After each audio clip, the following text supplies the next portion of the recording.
আজ সময় এসেছে সাজাতে হবে এই দিনের বাগান, শুধু হেলায় খেলায় যেন কেটে না যায় সম্ভাবনার ক্ষণ। আজ সময় এসেছে সাজাতে হবে এই দিনের বাগান, শুধু হেলায় খেলায় যেন কেটে না যায় সম্ভাবনার ক্ষণ।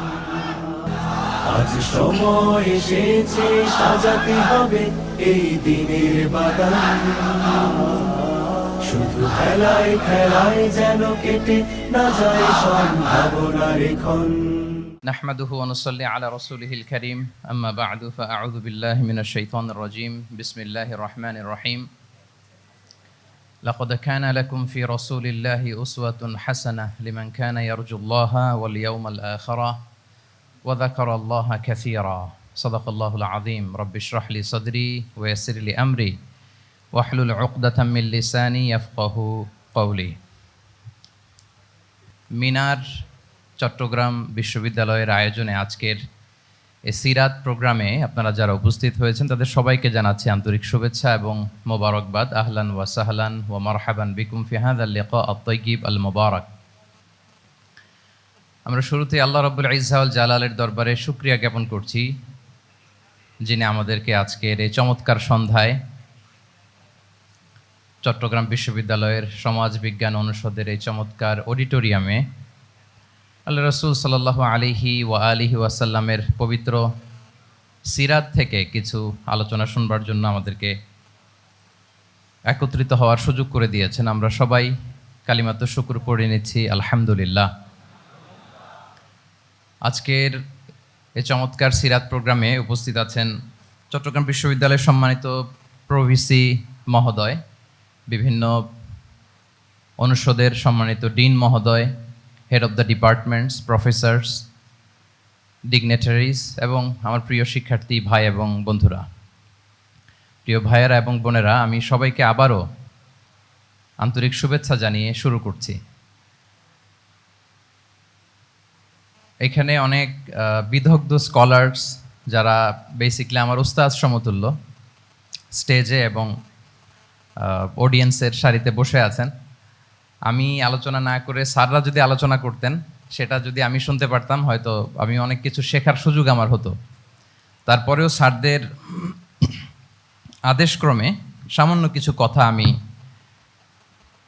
আজকের এই প্রোগ্রামে উপস্থাপনের চেষ্টা করব ইনশাআল্লাহ বিইذنিল্লাহ।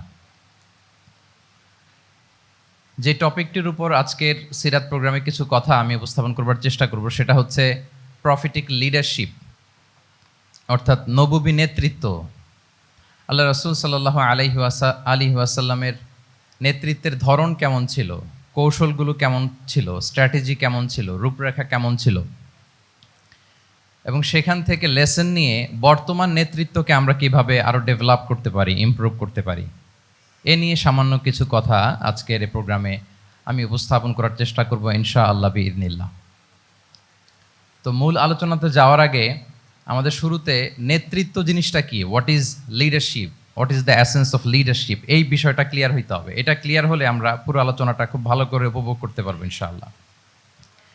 আমি অডিয়েন্সের মধ্য থেকে শুনতে চাই যে নেতৃত্ব বলতে আমরা আসলে কি বুঝি, হোয়াট ইজ লিডারশিপ। কেউ কি আপনারা বলবেন যে হোয়াট ইজ লিডারশিপ, নেতৃত্ব মানে কি? জি, নেতৃত্ব মানে নেতা, তারপরে ওদিকে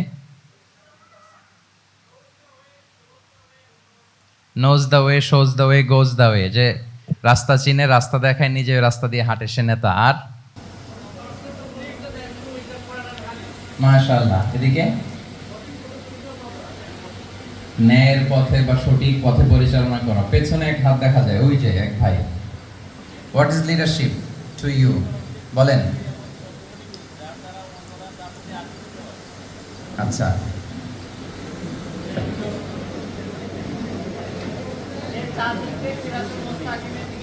সিরাতুল মুস্তাকিমের দিকে নিয়ে যেতে হবে। আর কম্বাইনিং হিয়ার অ্যান্ড হিয়ার আফটার, দুনিয়া এবং আখিরাত দুইটাকে কম্বাইন করতে হবে। ঠিক আছে, অনেক সুন্দর সুন্দর কথা আসছে, সামহাউ কানেক্টেড এগুলো লিডারশিপের সাথে। কিন্তু লিডারশিপ বলতে বেসিকলি যেটা বুঝায় বা আমি যেটা বুঝি লিডারশিপ মানে অন্যকে প্রভাবিত করবার ক্ষমতা, এটাই হচ্ছে মূলত লিডারশিপ। নেতৃত্ব মানে আপনার যদি অন্যকে ইনফ্লুয়েন্স করার ক্ষমতা থাকে, আপনার যদি মানুষকে ম্যানেজ করার ক্ষমতা থাকে, প্রভাবিত করবার ক্ষমতা থাকে, এটাই basically leadership. If you can influence people then you are a leader, সাধারণত এইটাই। তারপর অন্যান্য যেগুলো আসলো, knows the way, shows the way, goes the way, এগুলো অনেক স্কলাররা বলেছেন। তাহলে প্রথম কথা হচ্ছে, যদি আমরা অন্যকে প্রভাবিত করতে পারি তাহলে বাই ডিফল্ট আমি নেতা হয়ে উঠি। আই রিপিট, আমি আবারও বলছি, যদি অন্যদেরকে আমরা প্রভাবিত করবার ক্ষমতা রাখি, ইনফ্লুয়েন্স করবার ক্ষমতা রাখি, তাহলে বাই ডিফল্ট আমরা কি হয়ে উঠি? নেতা হয়ে উঠি। এটা হচ্ছে লিডারশিপের মূল সংজ্ঞা বা প্রকৃত কথা। লেটস সে ক্লাস শেষে একজন তার বন্ধুদেরকে বলল চল খেলতে যাই, তো কেউ কেউ রাজি, আবার অনেকে রাজি না। সে কনভিন্স করা শুরু করলো, ফাইনালি সে সবাইকে কনভিন্স করে খেলতে নিয়ে গেল, এই যে লিডার হয়ে গেছে। ক্লিয়ার হয়েছে না ব্যাপারটা? তাহলে বেসিকলি অন্যকে প্রভাবিত করবার যে ক্ষমতা, এটাই হচ্ছে কি? লিডারশিপ। যদি আমরা অন্যকে প্রভাবিত করতে পারি, ইনফ্লুয়েন্স করতে পারি। আমাদের সমাজে কিংবা রাষ্ট্রে আমরা যে সমস্যাগুলো দেখি, এগুলো বেসিকলি পোর লিডারশিপের কারণে। Poor leadership, because of poor leadership. যদি যথাযোগ্য নেতৃত্ব আমরা তৈরি করতে পারতাম, যোগ্য নেতৃত্ব যদি আমরা হাজির করতে পারতাম, তাহলে এই সমস্যাগুলো থাকতো না। আমরা আল্লাহ রাসূল সাল্লাল্লাহু আলাইহি ওয়া আলিহি ওয়াসাল্লামের নেতৃত্বের গুণাবলীগুলো, যদি ওনার যে লিডারশিপ ট্রেডস, লিডারশিপ ফিচার্সগুলো আছে, এগুলো যদি আমরা খেয়াল করি, তাহলে দেখব যে এগুলো দিয়ে তিনি পুরো একটা জাতি, একটা ভূখণ্ডের জীবনধারা পাল্টে দিয়েছিলেন, তাই না? তাহলে নেতৃত্বের দিক থেকে অ্যাজ এ লিডার তিনি কতটা সফল, এটা খুব ক্লিয়ার আমাদের কাছে। আমরা এখন দেখার চেষ্টা করব যে রাসূল সাল্লাল্লাহু আলাইহি ওয়াসাল্লামের লিডারশিপটা আসলে কোন ধরনের লিডারশিপ ছিল, কোন ধরনের নেতৃত্ব ছিল, এবং সেখান থেকে বর্তমান সময়ে আমরা কি করে যুগোপযোগী নেতৃত্ব তৈরি করতে পারি। প্রথম যেটা বলতে হবে সেটা হচ্ছে, আল্লাহ রাসূল সাল্লাল্লাহু আলাইহি ওয়া আলিহি ওয়াসাল্লামের নেতৃত্বটা ছিল সার্ভেন্ট লিডারশিপ। সার্ভেন্ট লিডারশিপ মানে হচ্ছে কাজের মধ্য দিয়ে নেতা হওয়া। বেসিক্যালি আপনি যখন মানুষের কাজে লাগবেন বা কাজে আসবেন, তখনই আপনি নেতা। যদি আপনাকে সমাজে কোনো কাজে না লাগে, সমাজে যদি আপনি রেলেভেন্ট হতে না পারেন, কাউকে সাপোর্ট করতে না পারেন, গাইড করতে না পারেন, তাহলে তো নেতা হয়ে ওঠা আপনার পক্ষে সম্ভব হবে না। তাহলে যদি কাজে লাগা যায় মানুষের, আপনি যদি কাজে লাগেন, আপনি যদি মানুষের উপকারে আসেন, তাহলে by default you are a leader. If you are society oriented, if you are people oriented, if you are service oriented, by default you are a leader. আমরা যদি আল্লাহ রাসূল সাল্লাল্লাহু আলাইহি ওয়া আলিহি ওয়াসাল্লামের জীবনের দিকে একটু খেয়াল করি, তাহলে দেখব যে নবী হওয়ার আগেও কিন্তু আল্লাহ রাসূল সাল্লাল্লাহু আলাইহি ওয়াসাল্লামের এই ক্যারেক্টারিস্টিক্সগুলো ছিল, এই ফিচারগুলো ছিল। উনি মানুষের অনেক কাজে এসেছেন, তিনি মানুষকে সাপোর্ট করতেন, বিপদে তাদের পাশে দাঁড়াতেন, তাই না? তিনি তো অফিসিয়ালি 40 বছর বয়সে নবী হলেন, যদিও আল্লাহর এলেমে তিনি অনেক আগে থেকেই নবী। কিন্তু দুনিয়াতে আল্লাহ রাসূল সাল্লাল্লাহু আলাইহি ওয়াসাল্লাম যখন 40 বছর বয়সে উপনীত হলেন, তখনই তো হেরা গুহায় নাজিল হলো, ইকরা বিসমি রাব্বিকাল্লাযী খালাক, read in the name of your lord who has created. এই যে 5টা আয়াত নাজিল হলো, উনি নিয়ে আসলেন, কাঁপতে লাগলেন। খাদিজা রাদিয়াল্লাহু তাআলা আনহার কাছে বললেন যে, মনে হয় আমি মারা যাব, আমাকে কম্বল চাপা দাও, আমার ভয় লাগছে, আমি কাঁপছি। তখন খাদিজা রাদিয়াল্লাহু তাআলা আনহা ওনাকে আশ্বস্ত করলেন, ওয়াল্লাহি লা ইউখজিকাল্লাহু আবাদা, আপনি ভয় পাবেন না, আল্লাহ আপনাকে অপদস্থ করবেন না। ইন্নাকা লা তাসিলুর রাহিমা ওয়া তাসদুকুল হাদিসা, নিশ্চয়ই আপনি আত্মীয়তার সম্পর্ককে বজায় রাখেন, আপনি সবসময় সত্য কথা বলেন। ওয়া তাহমিলুল কাল্লা, আপনি মানুষের বোঝা বয়ে দেন। ওয়া তাকসিবুল মা'দুমা, যার উপার্জন করার কোনো সক্ষমতা নেই তার জন্য আপনি উপার্জন করেন, তাকে আপনি ফিনান্সিয়াল সাপোর্ট করেন। ওয়া তাকরিউদ দাইফা, আপনি মেহমানকে খাওয়ান। ওয়া তুঈনু আলা নাওয়াইবিল হক, সত্য যেখানে বিপন্ন সেখানে আপনি সত্যের বীর সেনানী হয়ে দাঁড়িয়ে যান। তো এই ফিচার যাদের মধ্যে থাকে, এমন ব্যক্তিত্বকে আল্লাহ তাআলা কখনোই অপমান করতে পারেন না। আপনি চিন্তিত হবেন না, ডোন্ট ওয়ারি অ্যাবাউট ইট, কোনো ভয় নাই, কোনো চিন্তা নাই, আপনি আশ্বস্ত হন। তাহলে দেখেন, এই যে 6টা গুণের কথা খাদিজা রাদিয়াল্লাহু তাআলা আনহা বললেন, এগুলো কিন্তু রাসূল সাল্লাল্লাহু আলাইহি ওয়াসাল্লাম নবী হওয়ার আগের গুণ। অর্থাৎ 40 বছর বয়সে তিনি উপনীত হওয়ার আগেই ওনার এই অভ্যেস ছিল যে উনি অন্যের বোঝা বইয়ে দিতে হেল্প করতেন, মানুষকে সাপোর্ট করতেন। যার উপার্জন করার সুযোগ নাই, ক্ষমতা নাই, তাকে তিনি উপার্জন করে দিতেন, মানে তাকে ফিনান্সিয়ালি সাপোর্ট করতেন, মেহমান খাওয়াতেন। তার মানে নবী হওয়ার আগেই উনি জনকল্যাণমূলক কাজে নিজেকে সম্পৃক্ত রেখেছেন। মানুষকে তিনি সাপোর্ট করতেন, মানুষকে হেল্প করতেন, উনি মানুষের কাজে লাগতেন। আর যে মানুষের কাজে লাগে, মানুষের উপকারে আসে, জনকল্যাণমূলক কাজে নিজেকে সম্পৃক্ত রাখে, বাই ডিফল্ট সে নেতা, বাই ডিফল্ট সে কি নেতা হয়ে যায়। তাহলে to serve before to lead, নেতৃত্ব এটা আসলে পজিশনের সাথে সম্পৃক্ত না, ইটস অল অ্যাবাউট ইনফ্লুয়েন্স। আপনার বাবা নেতা ছিল, আপনি ছেলে তো আপনি নেতা, এটাকে নেতৃত্ব বলে না। আপনি যদি মানুষকে প্রভাবিত করবার ক্ষমতা হাসিল করেন, মানুষের কাজে আসেন, আপনাকে যদি সমাজে কাজে লাগে, আপনি মানুষকে সাপোর্ট করেন, তখন আপনি নেতা হয়ে ওঠেন। তাহলে রাসূল সাল্লাল্লাহু আলাইহি ওয়াসাল্লামের লিডারশিপটা যদি বুঝতে হয়, প্রথম কথা হচ্ছে ওনার লিডারশিপের প্যাটার্নটা ছিল সার্ভেন্ট লিডারশিপ, মানে সার্ভিস দেওয়ার মধ্য দিয়ে উনি নেতা বনে গেছেন। নবী হওয়ার আগেই ওনার মধ্যে এই ট্রেড ছিল, উনি মানুষকে সার্ভিস দিতেন। আরবিতেও একটা কথা আছে, সাইয়্যিদুল কওমি খাদিমুহুম, মানে যিনি সমাজের নেতা তিনি হবে সমাজের সবচেয়ে বড় খাদেম। যিনি নেতা হবেন তিনি সমাজের সবচেয়ে বড় কি হবেন? খাদেম হবেন। তাহলে রাসূলুল্লাহ সাল্লাল্লাহু আলাইহি ওয়া আলিহি ওয়াসাল্লামের লিডারশিপটা ছিল সার্ভেন্ট লিডারশিপ। আমি টোটাল, যদি সময় আমাকে পারমিট করে, বসার যে সিটিং ক্যাপাসিটি তার চেয়ে শ্রোতা মাশাআল্লাহ অনেক বেশি, সাফোকেটিংও হচ্ছে। যদি আপনারা অধৈর্য না হয়ে যান, মোট 12টা পয়েন্ট আলোচনা করবার চেষ্টা করবেন ইনশাআল্লাহ বিইذنিল্লাহ। তাহলে প্রথম পয়েন্টটা হচ্ছে, আমি আবার মাঝে মাঝে একটু জিজ্ঞেস করব, দেখবো যে আছেন কিনা আমার সাথে। প্রথম পয়েন্টটা হচ্ছে, প্রথম পয়েন্টটা কি? এই তো বলতে পারছে একজন, সবাই বলি প্রথম পয়েন্টটা কি? সার্ভেন্ট লিডারশিপ, মানে to serve before to lead. নেতা হওয়ার আগে খাদেম হইতে হবে। কি হইতে হবে? খাদেম হইতে পারলে আপনি বাই ডিফল্ট কি? নেতা। তাহলে আল্লাহ রাসূল সাল্লাল্লাহু আলাইহি ওয়া আলিহি ওয়াসাল্লামের নেতৃত্বের প্রথম কথা হচ্ছে ওনার লিডারশিপ প্যাটার্নটা ছিল সার্ভেন্ট লিডারশিপ। এটা হচ্ছে নাম্বার 1।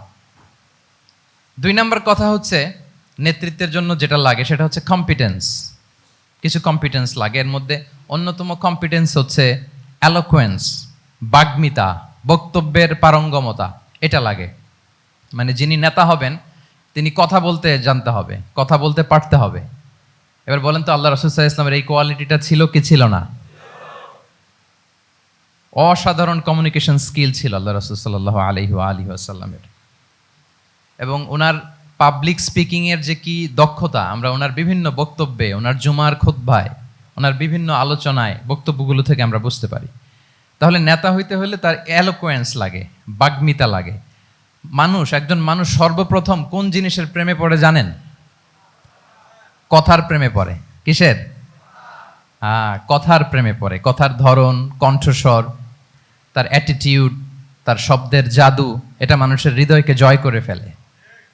আল্লাহ রাসূল সাল্লাল্লাহু আলাইহি ওয়া আলিহি ওয়াসাল্লাম তিনি নিজেও বলেছেন, ওয়া ইন্না মিনাল বায়ানি লা সিহরা, কিছু কিছু বক্তব্যের মধ্যে জাদু আছে। তো রাসূল সাল্লাল্লাহু আলাইহি ওয়াসাল্লামের এই এলোকোয়েন্স ছিল, এলোকোয়েন্স। তিনি বলতেন, উতিতু জাওয়ামিউল কালিম, আল্লাহ তাআলা আমাকে সর্বমর্ম বাচন ভঙ্গির অধিকারী করেছেন। মানে উনি যেটা বলতেন এটা ছিল very precise in wording but comprehensive in meaning. Precise in wording, শব্দের বিবেচনা এটা খুবই precise and clear, but comprehensive in meaning. এটার যে দোতনা, এটার যে appeal to the heart of the people, to the heart of the listener, এটা অসাধারণ, মানুষের হৃদয়কে জয় করে ফেলতো। আল্লাহু আকবার। তাহলে নেতা হইতে হইলে তার কমিউনিকেশন স্কিল লাগবে। কি বলেন? লাগবে?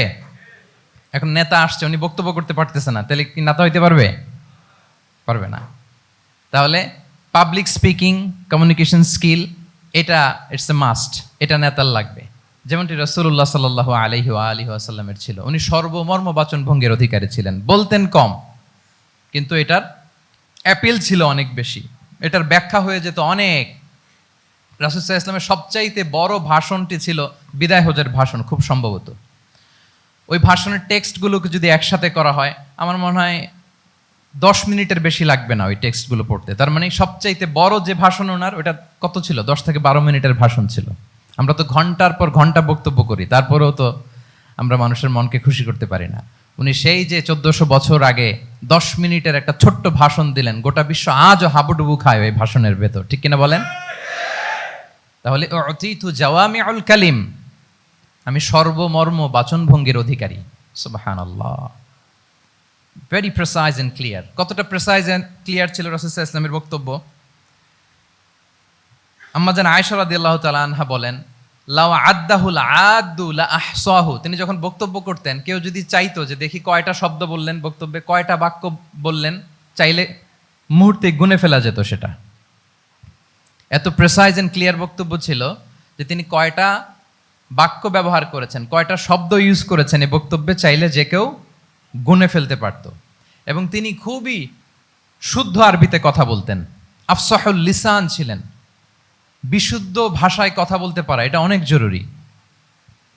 রাসূল সাল্লাল্লাহু আলাইহি ওয়াসাল্লাম অত্যন্ত বিশুদ্ধ আরবিতে কথা বলতেন, এবং বিশুদ্ধ আরবি জানাটা বা বিশুদ্ধ ভাষাটা এত জরুরি যে আল্লাহ তাআলা তার প্রিয় হাবিবকে এই বিশুদ্ধ ভাষা শেখানোর জন্য মায়ের বুকের দুধ খাওয়া থেকে বঞ্চিত রেখেছিলেন।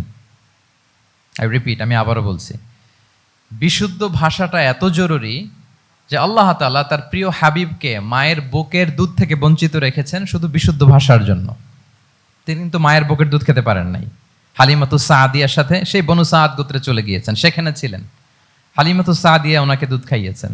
এরপরে যখন মরুভূমির চমৎকার পরিবেশে একেবারে বিশুদ্ধ আরবি তিনি শিখেছেন, আবার শিশু মুহাম্মদ সাল্লাল্লাহু আলাইহি ওয়াসাল্লামকে তিনি তার মায়ের কাছে ফিরিয়ে দিয়েছেন। তাহলে চিন্তা করে দেখেন যে বিশুদ্ধ ভাষার জন্য মায়ের বুকের দুধকে স্যাক্রিফাইস করা হয়েছে। আল্লাহু আকবার।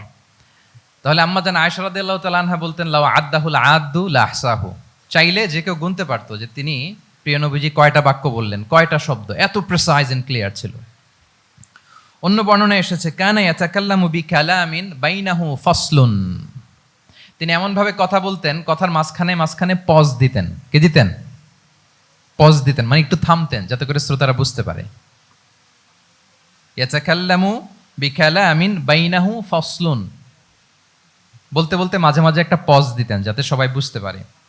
ইয়াহফাযুহু মান জালাসা ইলাই, আশেপাশে যারা বুঝতো, তারা বসতো, তারা সহজে এটা মুখস্থ করে ফেলতে পারতো। পজ দিয়ে দিয়ে, থেমে থেমে, এত চমৎকার করে ওনার প্রেজেন্টেশন ছিল, বক্তব্য মালাগুলো ছিল, ফলে যারা শুনতেছে ইজিলি মুখস্থ করে ফেলতে পারতো। এবং গুরুত্বপূর্ণ কথা তিনি এমফেসাইজ করতেন, 3 বার বলতেন। একবার তিনি বলতেছেন, আত্তাকওয়া হা হুনা হা হুনা হা হুনা ওয়া ইউশিরু ইলা সাদরিহি সালাসা মাররাত। তাকওয়াকে তিনি এখানে রেফার করেছেন। আমরা তো মনে করি তাকওয়া সব ঢুকে গেছে এইখানে, তাকওয়া ঢুকে গেছে টুপিতে, তাকওয়া ঢুকে গেছে জামাতে। এগুলো তাকওয়ার একটা নমুনা, কিন্তু আল্লাহ রাসূল সাল্লাল্লাহু আলাইহি ওয়াসাল্লাম বলেছেন তাকওয়া এখানে এখানে এখানে। এভাবে 3 বার তিনি ইঙ্গিত করেছেন। গুরুত্বপূর্ণ কথাকে তিনি এভাবে এমফেসাইজ করতেন। মাঝে মাঝে এমন আবেগঘন বক্তব্য উপস্থাপন করতেন, সাহাবারা অশ্রুসিক্ত হতো। ওয়াজিলাত মিনহাল কুলুব যারাফাত মিনহাল উয়ুন। সাহাবারা বলতেন যে আমরা অশ্রুসিক্ত হতাম, আমাদের হৃদয় বিগলিত হতো। এত চমৎকার মর্মস্পর্শী বক্তব্য তিনি করতেন। এটা প্রেক্ষাপটের আলোকে। আবার যুদ্ধের ময়দানে যখন কমান্ড করতেন, তখন আলা সাউতু ওয়াশতাদ্দা গদাবু, তিনি রেগে যেতেন, উঁচু কণ্ঠে তিনি কথা বলতেন। মনে হচ্ছে একজন সেনাবাহিনীর কমান্ডার তার ব্যাটালিয়নকে কমান্ড করছেন। আল্লাহু আকবার। তাহলে বক্তব্যের যত দিক হতে পারে, স্লো মোশনে, খুব তেজস্বী বক্তব্য, খুব জ্বালাময়ী বক্তব্য, আবার মর্মস্পর্শী বক্তব্য, সব ধরনের বক্তব্য তিনি করতেন। সুবহানাল্লাহ। তাহলে এলোকোয়েন্স, 2 নাম্বার হচ্ছে এলোকোয়েন্স। কম্পিটেন্সের খুব গুরুত্বপূর্ণ একটা অংশ হচ্ছে এলোকোয়েন্স, বাগ্মিতা। এটা একজন নেতার থাকা চাই। কি বলেন? একজন নেতার এরকম বক্তব্য দিতে জানতে হবে না? আল্লাহ রাসূল সাল্লাল্লাহু আলাইহি ওয়া আলিহি ওয়াসাল্লাম তিনি ঠিক এইভাবে বক্তব্য করতেন। মাঝে মাঝে মাঝে মাঝে তিনি ইমোশনাল ইন্টেলিজেন্স ইউজ করতেন, মানে আবেগ অনুভূতিকে নাড়িয়ে দিয়ে শ্রোতাকে প্রভাবিত করে ফেলা। স্পিরিচুয়াল ইন্টেলিজেন্স বা ইমোশনাল ইন্টেলিজেন্স তিনি বক্তব্যের মধ্যে ব্যবহার করতেন। এমনভাবে তিনি নাসিহাত করতেন, এমনভাবে কথা বলতেন, মানুষের আবেগ অনুভূতিকে তিনি নাড়িয়ে দিতেন। আল্লাহু আকবার। ছোট্ট একটা উদাহরণ এখানে আমি হাজির করি। আপনারা হুনাইনের যুদ্ধের কথা নিশ্চয়ই শুনেছেন। কত হিজরিতে হয়েছিল? হ্যাঁ, আজকে তো অনেক পুরস্কার বিজয়ীদেরকে দেখলাম আমরা, মাশাআল্লাহ। কত? 8ম হিজরি। তার মানে মক্কা বিজয়ের ইমিডিয়েট পরেই, কয়েক সপ্তাহ পরেই তো হুনাইনের যুদ্ধ হয়েছিল। তো এই হুনাইনের যুদ্ধে অনেক ওয়ার বুটিজ মুসলমানদের করতলগত হয়েছিল, মানে অনেক গানিমাত, অনেক সম্পদ ওনারা যুদ্ধ শেষে যুদ্ধলব্ধ সম্পদ হিসেবে পেয়েছিলেন। 24,000 উট। কত উট? 24,000 উট, প্রায় 40,000 ভেড়া। এত পরিমাণ গনিমত যখন রাসূল সাল্লাল্লাহু আলাইহি ওয়াসাল্লাম পেলেন, তিনি এগুলো বন্টন করতে শুরু করলেন। কিন্তু রাসূল সাল্লাল্লাহু আলাইহি ওয়াসাল্লাম তিনি বন্টন করতে যে আনসারি সাহাবীদেরকে, অর্থাৎ মদিনার যে সাহাবারা, তাদেরকে কিছুই দিলেন না, বরং তিনি মক্কার সাহাবাদেরকে দিলেন, অন্যান্য গোত্রের লোকদেরকে দিলেন, আশেপাশের সবাইকে দিলেন, কিন্তু দিলেন না কাদেরকে? আনসারি সাহাবীদেরকে। তো ফলে এত বিশাল ওয়ার বুটিজ, এর মধ্যে থেকে কিছুই আনসারিরা পেল না। ওনাদের মধ্যে ক্ষোভের জন্ম নিল, ওনাদের মধ্যে একটু অসন্তোষ তৈরি হলো, ক্ষোভের জন্ম হলো, এবং ক্ষোভ থেকে ওনারা সমালোচনা করতে আরম্ভ করলেন আল্লাহ রাসূল সাল্লাল্লাহু আলাইহি ওয়াসাল্লামের। এবং সমালোচনা করতে করতে এটা এমন পর্যায়ে চলে গেল, এক পর্যায়ে তারা বলতে আরম্ভ করলো যে আমরা ওনার জন্য জান দিলাম, জীবন দিলাম, আজকে উনি এত সম্পদ পেয়ে সব নিজ এলাকার লোকদের মাঝে বন্টন করে দিল, এটা কি ঠিক করলো উনি? আল্লাহ তাআলা আল্লাহর নবীকে ক্ষমা করুক, আল্লাহ তার রাসূলকে ক্ষমা করুক। মানে কেমন যেন রাসূল একটা ভুল করে ফেলছেন, রাসূল সাল্লাল্লাহু আলাইহি ওয়াসাল্লাম ওনাদেরকে দিতে বাধ্য ছিলেন, এটা যেহেতু দেন নাই, আল্লাহ তার রাসূলকে ক্ষমা করুক, এরকম একটা কথা তারা বলে ফেললেন। তো এটা তো অনেক বড় কথা। আল্লাহ রাসূল সাল্লাল্লাহু আলাইহি ওয়াসাল্লাম যখন এই কথা শুনলেন, তখন তিনি আনসারি সাহাবীদেরকে জড়ো করে একটা গেট টুগেদার করে এমন ইমোশনালি ওনাদেরকে কাবু করলেন, ইমোশনাল ইন্টেলিজেন্স ইউজ করলেন। এখানে তারা এসেছিল ক্ষোভ নিয়ে, অসন্তোষ নিয়ে, পরে সবাই কান্না করে রাসূল সাল্লাল্লাহু আলাইহি ওয়াসাল্লামের কাছে ক্ষমা চেয়ে সেই মজলিস থেকে উঠতে বাধ্য হয়েছে। তিনি সবাইকে ডেকে বললেন, ইয়া মা'আশারাল আনসার, আলাম আতিকুম দুল্লালান ফাহাদাকুমুল্লাহ ওয়া আলাতান ফাআগনাকুমুল্লাহ ওয়া আ'দাআন ফাআল্লাফাল্লাহু বাইনা কুলুবিকুম। চমৎকার চমৎকার এক্সপ্রেশন, যে ওহে আনসাররা, আমি কি তোমাদেরকে পথভ্রষ্ট পাইনি, পথহারা পাইনি? আমার ওসিলায় তোমরা হেদায়েতের দেখা পেয়েছো। আমি কি তোমাদেরকে নিঃস্ব পাইনি? আমার ওসিলায় তোমরা সমৃদ্ধ হয়েছো, সম্পদশালী হয়েছো। আমি কি তোমাদেরকে যুদ্ধরত অবস্থায় পাইনি? আউস খাজরাজ তোমরা তো ফাইট করতেছিলে ইচ আদার, আমি যে তোমাদের মধ্যে সম্প্রীতি আর ভালোবাসার মেলবন্ধনে তোমাদেরকে একত্রিত করে দিলাম।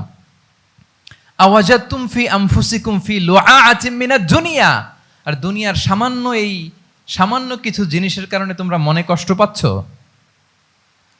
যেটা দিয়ে আমি কিছু মুসলিমদের হৃদয়কে আকৃষ্ট করছিলাম।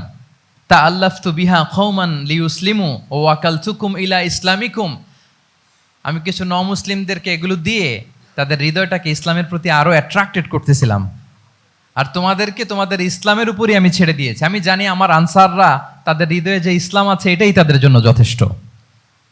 আমা তারদাউনা আইয়াযহাবান নাসু বিশ-শাতি ওয়াল বাঈর ওয়া তারজিউনা বিরাসূলিল্লাহি ফি রিহালিকুম, won't you be happy that people go back to their country with sheep and camel and you go back to your country with Rasulullah? আল্লাহু আকবার। তোমরা কি এতে খুশি হবে না? মানুষ উট আর ভেড়া নিয়ে তাদের এলাকায় ফিরবে, আর তোমরা আল্লাহর রাসূলকে নিয়ে তোমাদের এলাকায় ফিরবে। এরকম একটার পর একটা ইমোশনালি রাসূল সাল্লাল্লাহু আলাইহি ওয়াসাল্লাম যখন আনসার সাহাবীদেরকে কাবু করতে লাগলেন, ওনারা এমনভাবে কান্নার রোল জুড়ে দিল, এমনভাবে অনুতপ্ত হলো, কাঁদতে শুরু করলো। পরে এরা বলতে আরম্ভ করলো, আমি তো দুই একটা বাক্য বললাম, লম্বা চূড়া মন মাতানো বক্তব্য, হৃদয়স্পর্শী বক্তব্য। তারা বললো, ইয়া রাসূলুল্লাহ, আমরা শুধু আপনাকে পেয়েই খুশি। রাসূল সাল্লাল্লাহু আলাইহি ওয়াসাল্লাম বলেন, গোটা বিশ্বের মানুষ যদি এই পথ ধরে আর আনসারীরা যদি এই পথ ধরে, আমি এই পথ ছেড়ে দিয়ে আনসারীদের পথে হাঁটবো। আল্লাহ তুমি আনসারদের ক্ষমা করো, তাদের সন্তানদের ক্ষমা করো, তাদের নাতিদেরকে ক্ষমা করো। এভাবে মর্মস্পর্শী বক্তব্য যখন ইমোশনাল ইন্টেলিজেন্স দিয়ে যখন রাসূল সাল্লাল্লাহু আলাইহি ওয়াসাল্লাম বললেন, সব আনসারী সাহাবারা কাঁদতে আরম্ভ করলেন। সবাই ফাবাকাল কওমু হাত্তা আখদালু লুহাহুম, তাদের প্রত্যেকের দাড়ি ভিজে গেল, এমন কান্না জুড়ে দিল। আল্লাহু আকবার। তাহলে এটা ছিল রাসূল সাল্লাল্লাহু আলাইহি ওয়াসাল্লামের বক্তব্যের মাধ্যমে শ্রোতাদের মাঝখানে প্রভাব সৃষ্টি করার ক্ষমতা। চিন্তা করতে পারেন, হৃদয় কেঁপে ওঠে না এই কথা শুনলে? Won't you be happy people go back to their home with sheep and camel and you take the messenger of Allah with you? মানুষ ছাগল ভেড়া নিয়ে ফিরতেছে, তোমরা তো আল্লাহর নবীকে নিয়ে ঘরে ফিরতেছো। আল্লাহু আকবার। তাহলে এই কম্পিটেন্সটা লাগে একজন নেতার, তিনি এরকম মর্মস্পর্শী বক্তব্য দিতে জানতে হবে। কি বলেন? এটা দরকার আছে না? আচ্ছা, তাহলে রাসূল সাল্লাল্লাহু আলাইহি ইসলামের লিডারশিপ নিয়ে যেহেতু কথা বলছি, প্রফিটিক লিডারশিপ, প্রথমটা বলেছিলাম ওনার লিডারশিপের স্টাইল কি ছিল? এই তো মুখস্থ হয়ে গেছে মাশাআল্লাহ। আবার লেটস মেক এ নয়েজ, প্রথমটা কি ছিল?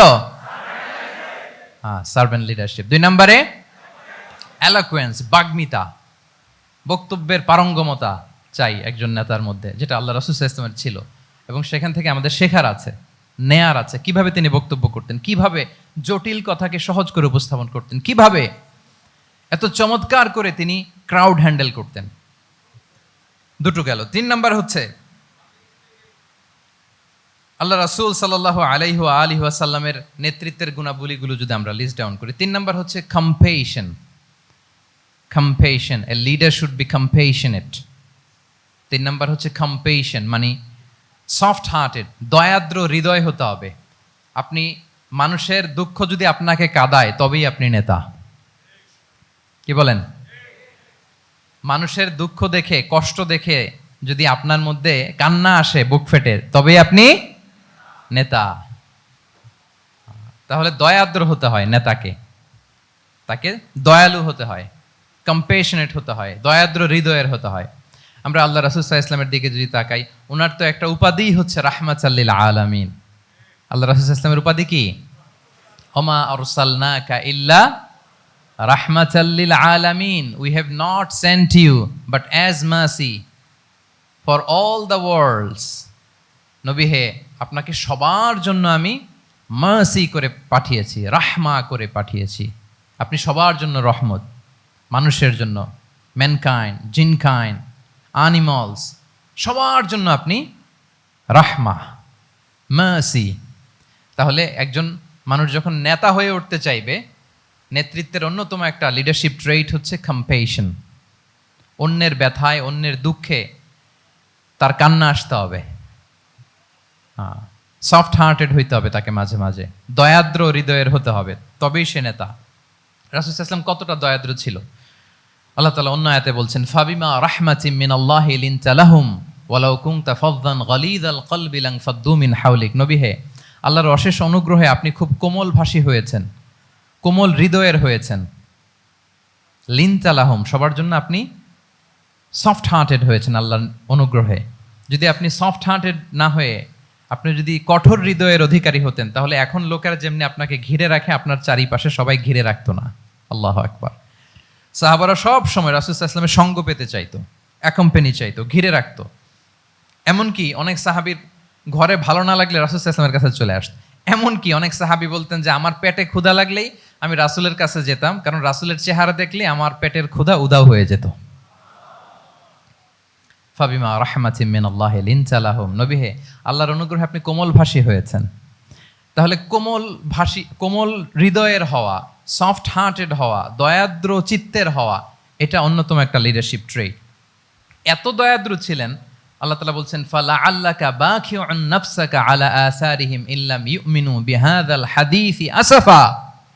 রাসূল সাল্লাল্লাহু আলাইহি ওয়াসাল্লাম বারবার মক্কার কুরাইশদের কাছে যেত, বারবার কাফিরদের কাছে যেত, যেন তারা ঈমান আনে, যেন তারা খারাপ রাস্তা ছেড়ে দিয়ে ভালো রাস্তায় আসে। বারবার চিন্তা করতো যে ইস, কেন তারা লা ইলাহা পড়ে না, কেন তারা সত্যের পথে ফিরে আসে না। হায় রে, একটুর জন্য তো তারা সামান্য আমার কথাটা শুনলেই তো বেঁচে যেত, ইস একটু আমার কথা মানলেই তো জাহান্নাম থেকে বেঁচে যেত। এরকম অস্থির হয়ে তাদের পেছনে ছুটতেন। আল্লাহ তাআলা বলেছেন, নবী হে, আপনি ওদের পেছনে ছুটতে ছুটতে আপনি তো নিজেকেই শেষ করে দিবেন। বাখিউন নাফসাক, আপনি তো নিজের দিকে খেয়াল করছেন না, নিজের শরীরের দিকে খেয়াল করছেন না, নিজের স্বাস্থ্যের দিকে, সময়ের দিকে, আপনি পাগল পাড়া হয়ে তাদেরকে বাঁচানোর জন্য ছুটছেন। তাহলে কতটা দয়াদ্র, কোমল হৃদয়ের অধিকারী হলে যে কাফেররা রাসূল সাল্লাল্লাহু আলাইহি ওয়াসাল্লামকে ফিজিক্যালি, মেন্টালি এমন কোনো টর্চার নেই, করে নাই, তাদের পিছনে পিছনে ছুটতেন তিনি। হায় রে, একটু যদি ইমানের রাস্তায় আনা যায়, কোনোভাবে যদি তাদেরকে বুঝিয়ে কনভিন্স করা যায়, তাহলে কম্প্যাশনেট, দয়ালু হওয়া, এটা নেতৃত্বের অন্যতম একটা গুণ। আপনার হৃদয়ে দয়া থাকতে হবে, মায়া থাকতে হবে সবার জন্য, কারণ নেতা তিনি তো সবার। লেটস সে বাংলাদেশের যিনি প্রধানমন্ত্রী হবেন, আরো রেলেভেন্ট হয়ে যাচ্ছে এখন কথা, সামনে তো নির্বাচন আসতেছে, সো কেউ না কেউ তো প্রধানমন্ত্রী হবে।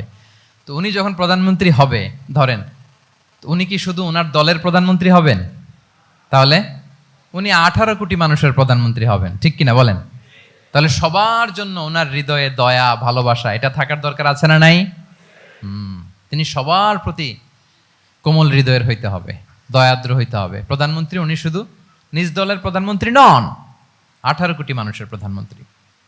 তাহলে সফট হার্টেড হইতে হবে। রাসূল সাল্লাল্লাহু আলাইহি ওয়াসাল্লামের মধ্যে এটা ছিল। সবসময় তিনি মাজলুমদের পাশে থাকতেন। আপনারা হিলফুল ফুজুলের কথা জানেন। ওনার বয়স যখন 35, ইয়ামানের এক ব্যবসায়ী আসছিল মক্কায় ব্যবসা করতে। পণ্য বিক্রির পরে আস ইবনে ওয়াইল নামে এক দুষ্ট জালেম, সে পণ্য নিয়ে বলে, আমরা এই এলাকার লোক, আমরা দাম দিব না, কি করতে পারো করো। এই লোক কান্না জুড়ে দিল। তার কান্না দেখে রাসূল সাল্লাল্লাহু আলাইহি ওয়াসাল্লামের হৃদয়ে দয়া হলো। তিনি ওনার চাচা জুবাইর ইবনে আব্দুল মুত্তালিব সহ ওনার মতো যারা ইয়াং স্টার আছে সবাইকে নিয়ে একটা সংঘ করলেন। এটাই তো হালাফুল ফুদুল, মূলত নাম হচ্ছে হালাফুল মুত্তাইয়িবিন। জাহিলি যুগে ওনাদের প্রথা ছিল, কোনো একটা ভালো কাজে কেউ যখন এক হতো, রং ভর্তি বালতির ভেতরে হাত ঢুকিয়ে তারা পাথরের মধ্যে ওই হাতের ছাপ দিত, সবাই ওইখানে ছাপ দিত। ফলে কাইন্ড অফ কভেনেন্ট, এটা একটা চুক্তির মতো যে আমরা চুক্তিবদ্ধ হলাম, এগ্রিমেন্ট করলাম যে আমরা সবাই এক। তো রাসূল সাল্লাল্লাহু আলাইহি ওয়াসাল্লাম ওনার মতো ইয়াংস্টারদেরকে নিয়ে এই হালাফুল মুত্তাইয়িবিন বা হালাফুল ফুদুল করেছেন। এবং এটার মূল কথা ছিল, মূল স্লোগান ছিল নাহনু মাআল মাজলুম দিদ্দা যালিম, আমরা সবসময় মাজলুমের পক্ষে থাকবো, জালিমের বিপক্ষে। এটা ছিল হিলফুল ফুজুলের কি মূল শিক্ষা। এভাবে সব সময় তিনি মাজলুমদের সাথে ছিলেন। শ্রমিক সাহাবীদেরকে বড্ড ভালোবাসতেন, শ্রমজীবীদেরকে বড্ড ভালোবাসতেন। এমনকি বিদায় হজের মতো এরকম গুরুত্বপূর্ণ ভাষণও শ্রমজীবীদের কথা বাদ যায়নি, গরিবদের কথা বাদ যায়নি। আরে কা আকুম আতঈমুহুম মিম্মা তাআকুলুন ওয়ালবাসুহুম মিম্মা তালবাসুন। খবরদার, সেদিনও বলেছিলেন সেই বিদায় হজের ভাষণে, তোমরা তোমাদের শ্রমজীবী লোকদের কথা ভুলে যেও না, তোমাদের স্টাফদের কথা, তোমাদের দাস দাসীদের কথা। তোমরা যা খাবে সেখান থেকে তাদেরও খাওয়াবে, তোমরা যে পোশাক পরবে সেখান থেকে তাদেরও পোশাকের ব্যবস্থা করবে। আল্লাহু আকবার। তাহলে রাহমাতাল লিল আলামিন, তিনি ছিলেন কম্পেশনেট, দয়ালু হৃদয়ের অধিকারী। তাহলে নেতা হইতে হলে তার হৃদয়ে কি থাকা লাগবে? দয়া। তাহলে 3 নম্বর পয়েন্টটা কি? হ্যাঁ কি সবাই বলি 3 নম্বর পয়েন্টটা কি? কম্পেশন, অনুগ্রহ বা দয়া। এটা একজন নেতার হৃদয়ে থাকা চাই। 4 নম্বরে হচ্ছে ইন্টেগ্রিটি। ইন্টেগ্রিটি মানে সততা, নৈতিকতা থাকতে হবে। এটা অন্যতম একটা লিডারশিপ ট্রেইট। এটার বড় ক্রাইসিস এখন ইন্টিগ্রিটির। রাসূল সাল্লাল্লাহু আলাইহি ওয়াসাল্লামের লিডারশিপটা ছিল এথিক্যাল লিডারশিপ, কিন্তু এইটার অনেক বড় ক্রাইসিস আমাদের সমাজে, আমাদের নেতৃত্বের মাঝে। কি বলেন? নৈতিকতার ঘাটতি আছে না? নৈতিকতা বিবর্জিত নেতৃত্ব, এটা দিয়ে কিছুই হয় না। একটা জাতির ধ্বংসের জন্য নৈতিকতা বিবর্জিত নেতৃত্বই যথেষ্ট। এজন্য নৈতিকতা লাগবে, ইন্টিগ্রিটি, সততা। আমরা যদি আল্লাহ রাসূল সাল্লাল্লাহু আলাইহি ওয়াসাল্লামের নেতৃত্বের দিকে তাকাই, তাহলে ওনার সততা, ওনার সত্যবাদিতা, ওনার আমানতদারিতা নিয়ে যদি আমরা একটু সিরাতের পরতে পরতে খেয়াল করি, এমনকি নবী হওয়ার আগে যদি খেয়াল করি, তাহলে দেখব যে মক্কার লোকেরা আল্লাহ রাসূল সাল্লাল্লাহু আলাইহি ওয়াসাল্লামকে আস-সাদিক, আল আমিন উপাধিতে ভূষিত করেছেন। সুবহানাল্লাহ, মানে সত্যবাদী, ট্রুথফুল অ্যান্ড ট্রাস্টওয়ার্দি। স্বয়ং মক্কার লোকেরা, মক্কার মুশরিকরা রাসূল সাল্লাল্লাহু আলাইহি ওয়াসাল্লামকে উপাধি দিয়েছিলেন আল আমিন। কি উপাধি দিয়েছিলেন? আল আমিন। তার মানে কখনো মিথ্যা বলেননি, কখনো আমানতের খেয়ানত করেননি। যখন আয়াত নাজিল হলো ওয়া আনজির আশিরাতাকাল আকরাবিন, হে নবী আপনি আপনার নিকট আত্মীয়দেরকে সতর্ক করুন জাহান্নামের আযাবের, তিনি সাফা পাহাড়ের চূড়ায় উঠে গেলেন, ডাকতে আরম্ভ করলেন, ও মক্কার লোকেরা, ও আমার আত্মীয়রা, আমি যদি বলি এই পাহাড়ের পেছনে একদল ঘোড় সাওয়ার সশস্ত্র ব্যাটালিয়ন তোমাদেরকে এখনই অ্যাটাক করবে, তোমরা কি বিশ্বাস করবে? আকুনতুম মুসাদ্দিকিয়া, আমার কথা বিশ্বাস করবে? মক্কাবাসী এক বাক্যে কি বলেছিল জানেন? তারা বলেছিল নাম, অবশ্যই বিশ্বাস করব। আমি যদি বলি তোমাদেরকে অ্যাটাক করার জন্য প্রস্তুত একদল ঘোড়সাওয়ার, বিশ্বাস করবে? আকুনতুম মুসাদ্দিকিয়া, সবাই কি বলেছিল? নাম, অবশ্যই বিশ্বাস করব। কেন বিশ্বাস করবে? বলে যে মা জাররাবনা আলাইকা ইল্লা সিদকা, we have never ever experienced a single lie from you in our life. আমরা জীবনে কোনোদিন তোমার মিথ্যা বলতে শুনি নাই। আল্লাহু আকবার। তাহলে দেখেন এই বাক্যটার ওজন কত দেখেন। মা জাররাবনা আলাইকা ইল্লা সিদকান, আমরা কখনো তোমার থেকে মিথ্যা শুনি নাই। তার মানে এক বাক্যে রাসূল সাল্লাল্লাহু আলাইহি ওয়াসাল্লামের বিগত 40 বছরের হিস্ট্রি ফুটে উঠছে। কি বলেন? বিগত 40 বছরের হিস্ট্রি এই বাক্যে আছে না নাই? মা জাররাবনা আলাইকা ইল্লা সিদকা, আমি তো কোনোদিন মিথ্যা শুনি নাই তোমার জবান থেকে, তো কেন বিশ্বাস করব না? কি নিঃসংকোচ স্বীকৃতি এলাকার লোকদের, জীবনে আমরা কোনোদিন তোমার মুখ থেকে মিথ্যা শুনি নাই, তো তুমি যদি বলো যে ঘোড়সাওয়ার অ্যাটাক করার জন্য রেডি, অবশ্যই বিশ্বাস করবো তুমি সত্যবাদী। আল্লাহু আকবার। এইটা আমাদের সমাজে অনেক বড় ক্রাইসিস, আমানতদারিতা, ট্রাস্টওয়ার্দিনেস, মানে উল্টা হয়ে গেছে। যেটা সবচেয়ে ইন্টিগ্রিটি বেশি দরকার ছিল, এটা আমাদের কম। সো এখান থেকে আমাদের শিখতে হবে, অনেক কিছু রিভাইজ করতে হবে আমাদেরকে। এই যে নতুন বাংলাদেশের চমৎকার সময় এসেছে, আর 54 বছরও হয়তো আমরা এই সুযোগ পাবো না, ঠিক কিনা? এজন্য আমাদেরকে শিখতে হবে রাসূল সাল্লাল্লাহু আলাইহি ওয়াসাল্লামের যে ইন্টিগ্রিটি, ওনার যে ট্রাস্টওয়ার্দিনেস, এই আমানতদারিতা থেকে আমাদেরকে শিখতে হবে। আমাদের নেতাদেরকেও আমানতদার হইতে হবে। প্রিয় ভাইয়েরা, তাহলে নেতাকে আস্থার জায়গা তৈরি করে নিতে হয়। রাসূল সাল্লাল্লাহু আলাইহি ওয়াসাল্লাম এটা ধীরে ধীরে তৈরি করেছেন। আপনারা জানেন যে উনি নবুয়তের আগে পার্টনারশিপে বিজনেস করতেন খাদিজা রাদিয়াল্লাহু তাআলা আনহার সাথে, মানে খাদিজা রাদিয়াল্লাহু তাআলা আনহার ইনভেস্টমেন্ট আর উনি শ্রম দিতেন। তো উনি সিরিয়াতে গিয়েছেন পণ্য নিয়ে, মালামাল নিয়ে। ওনার ব্যবসা বাণিজ্যের ধরন কেমন এটা দেখবার জন্য খাদিজা রাদিয়াল্লাহু তাআলা আনহা ওনার এক বান্ধবীকে পাঠিয়েছিলেন ওই ক্যারাভ্যানে, ওই কাফেলায়। নাম ছিল মাইসারা। কি নাম? মাইসারা। তো মাইসারাকে বলেছে, মাইসারা তুমি দেখবা যে টাকা পয়সা আবার উল্টাপাল্টা করে কিনা, ঠিকঠাক মতো ব্যবসা করে কিনা, আমার huge investment, on behalf of me তুমি এই ক্যারাভানে থাকবে আর দেখবে যে মোহাম্মদ ঠিকঠাক বিজনেসটা করে কিনা। আল্লাহু আকবার। মাইসারা এই সফর শেষে এসে খাদিজা রাদিয়াল্লাহু তাআলা আনহার কাছে এমন পজিটিভ রিভিউ দিয়েছে, এই রিভিউ শুনেই খাদিজা রাদিয়াল্লাহু তাআলা আনহা বিষ্ণু ইসলামকে বিয়ে করার জন্য রাজি হয়ে গেছেন। আলহামদুলিল্লাহ। মাইসারা এসে রিভিউ দিতে লাগলো যে মোহাম্মদ সে সবার চেয়ে আলাদা সাল্লাল্লাহু আলাইহি ওয়াসাল্লাম। তার ওঠা বসা, তার চলন বলন, তার কথন, তার ডিলিংস, তার লেনদেন সব আলাদা, অসাধারণ তিনি। আল্লাহু আকবার, তিনি অসাধারণ। তাহলে মাইসারার রিভিউ শুনে আল্লাহু আকবার, খাদিজা রাদিয়াল্লাহু তাআলা আনহা তিনি অবাক হয়ে গেলেন এবং তিনি বিয়ের প্রস্তাব পাঠালেন। রাসূল সাল্লাল্লাহু আলাইহি ওয়াসাল্লামের এই আমানতদারিতায় মুগ্ধ হয়ে কি করলেন? বিয়ের প্রস্তাব পাঠালেন। তাহলে কি পরিমাণে ট্রাস্টওয়ার্দিনেস ওনার ছিল। এবং মজার ব্যাপার, আরো মজার ব্যাপার হচ্ছে, মক্কার কুরাইশরা, মক্কার লোকেরা রাসূল সাল্লাল্লাহু আলাইহি ওয়াসাল্লামের কাছে এসে আমানতের সম্পদ গচ্ছিত রাখতো। আবু জাহেলের কাছে রাখতো না, উতবা, শাইবা, ওয়ালিদ ইবনে মুগিরা কারো কাছে রাখতো না। খেয়াল করে দেখেন, দল করে আবু জাহেলের, দল করে কার? কিন্তু আমানত রাখে কার বাসায়? কি অবাক করা কাণ্ড না? কর্মী হচ্ছে আবু জাহেলের, কিন্তু আমানতের সম্পদ রাখে কার কাছে? মুহাম্মদ সাল্লাল্লাহু আলাইহি ওয়াসাল্লামের বাসায়। রাসূল সাল্লাল্লাহু আলাইহি ওয়াসাল্লাম যেদিন হিজরত করবেন, উনি সাইয়েদনা আলী রাদিয়াল্লাহু তাআলা আনহুকে অ্যাসাইন করে গিয়েছেন যে আলী তুমি থাকো, তুমি কয়েকদিন পরে মদিনায় হিজরতে যাবা, আমার কাছে যত আমানতের সম্পদ আছে এগুলো তুমি আগে বিলি করে তারপরে যাবে। রাসূল সাল্লাল্লাহু আলাইহি ওয়াসাল্লাম আবু বকর রাদিয়াল্লাহু তাআলা আনহুকে নিয়ে চলে গেলেন। আলী রাদিয়াল্লাহু তাআলা আনহুর টানা 3 দিন লেগেছে যে ডেপোজিটগুলো রাসূল সাল্লাল্লাহু আলাইহি ওয়াসাল্লামের কাছে ছিল, আমানতের যেই জিনিসগুলো ছিল এগুলো বন্টন করতে সাইয়েদনা আলী রাদিয়াল্লাহু তাআলা আনহু 3 দিন সময় নিয়েছেন। 3 দিন। এত পরিমাণ আমানতের সম্পদ রাসূল সাল্লাল্লাহু আলাইহি ওয়াসাল্লামের কাছে ছিল। আল্লাহু আকবার। তাহলে এই আমানতদারিতা, সততা, অনেস্টি, ট্রাস্টওয়ার্দিনেস এটা অনেক জরুরি নেতৃত্বের জন্য। নেতা হতে চাইলে তাকে আমানতদার হইতে হবে। যদি একজন ট্রু লিডার কেউ হতে চায়, তার মধ্যে আমানতদারিতা চাই। কি চাই? আমানতদার। তাহলে ইন্টিগ্রিটি। 4 নাম্বার পয়েন্ট কি ছিল? ইন্টিগ্রিটি। আপনারা বোরিং হচ্ছেন না তো? কষ্ট হচ্ছে? আচ্ছা, 5 নাম্বারে হচ্ছে good interaction with followers. Good interaction with followers মানে নেতার তার ফলোয়ারের সাথে কি লাগবে?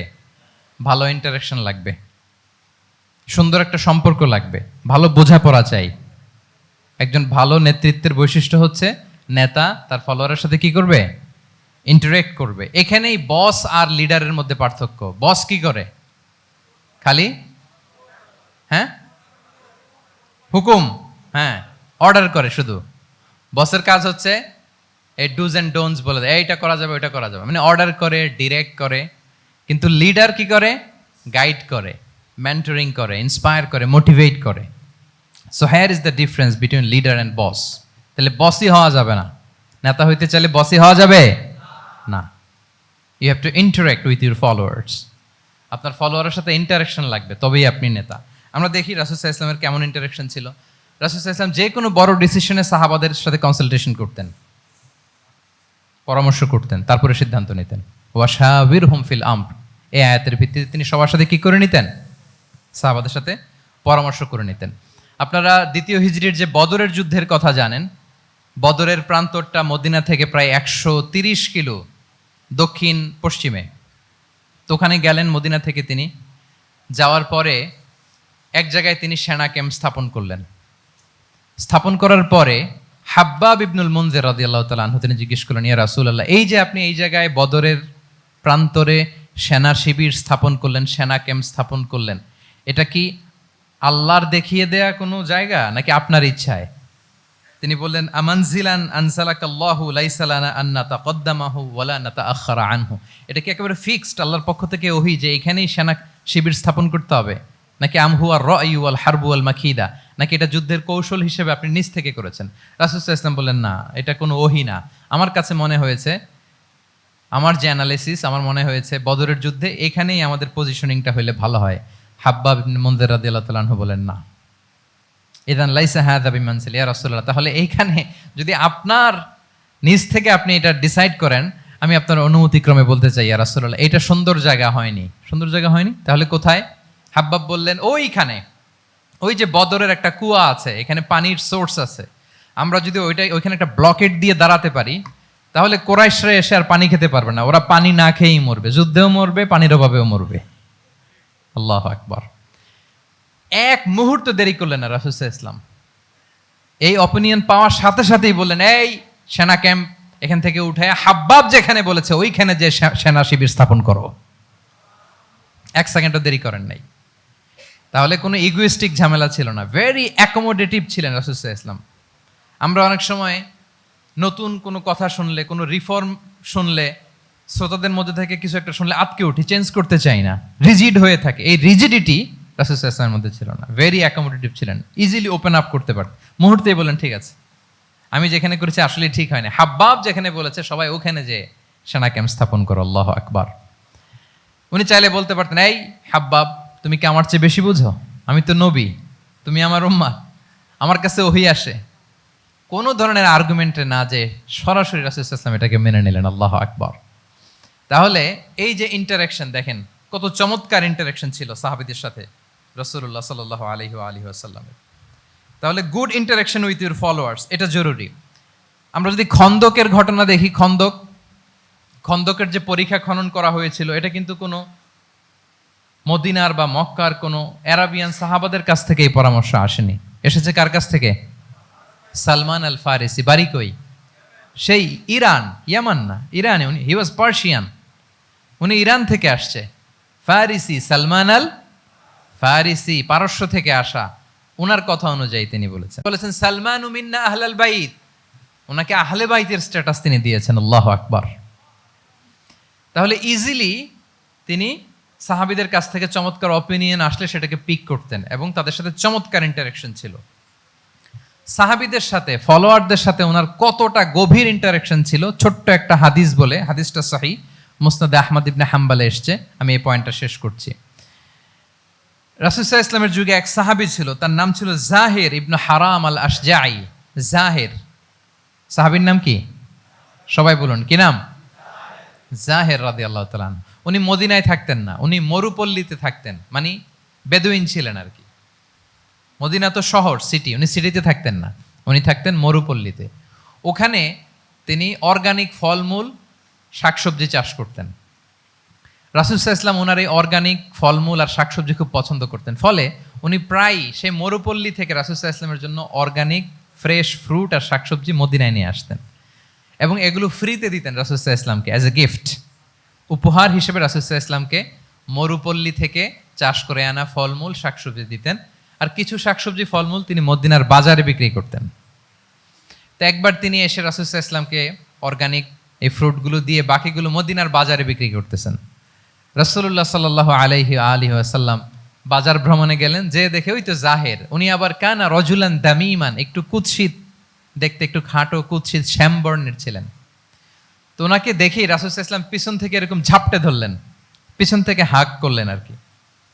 তো পিছন থেকে যখন ঝাপটে ধরলেন, উনি তো আর দেখতে পারতেছেন না কে ধরলো। উনি বলে মান হাদা আর সিলনি, এই ছাড়ো ছাড়ো, কে কে, এই কোন লোক আমারে ধরলো, ছাড়ো ছাড়ো করে অস্থির। যখন পিছনে ফিরে দেখে আল্লাহ রাসূল সাল্লাল্লাহু আলাইহি ওয়াসাল্লাম, এখন আর ছাড়াছাড়ি করে না, এখন ওনার পিঠটা রাসূল সাল্লাল্লাহু আলাইহি ওয়াসাল্লামের বুক মোবারকের দিকে আরো লাগাই দিচ্ছে এইভাবে।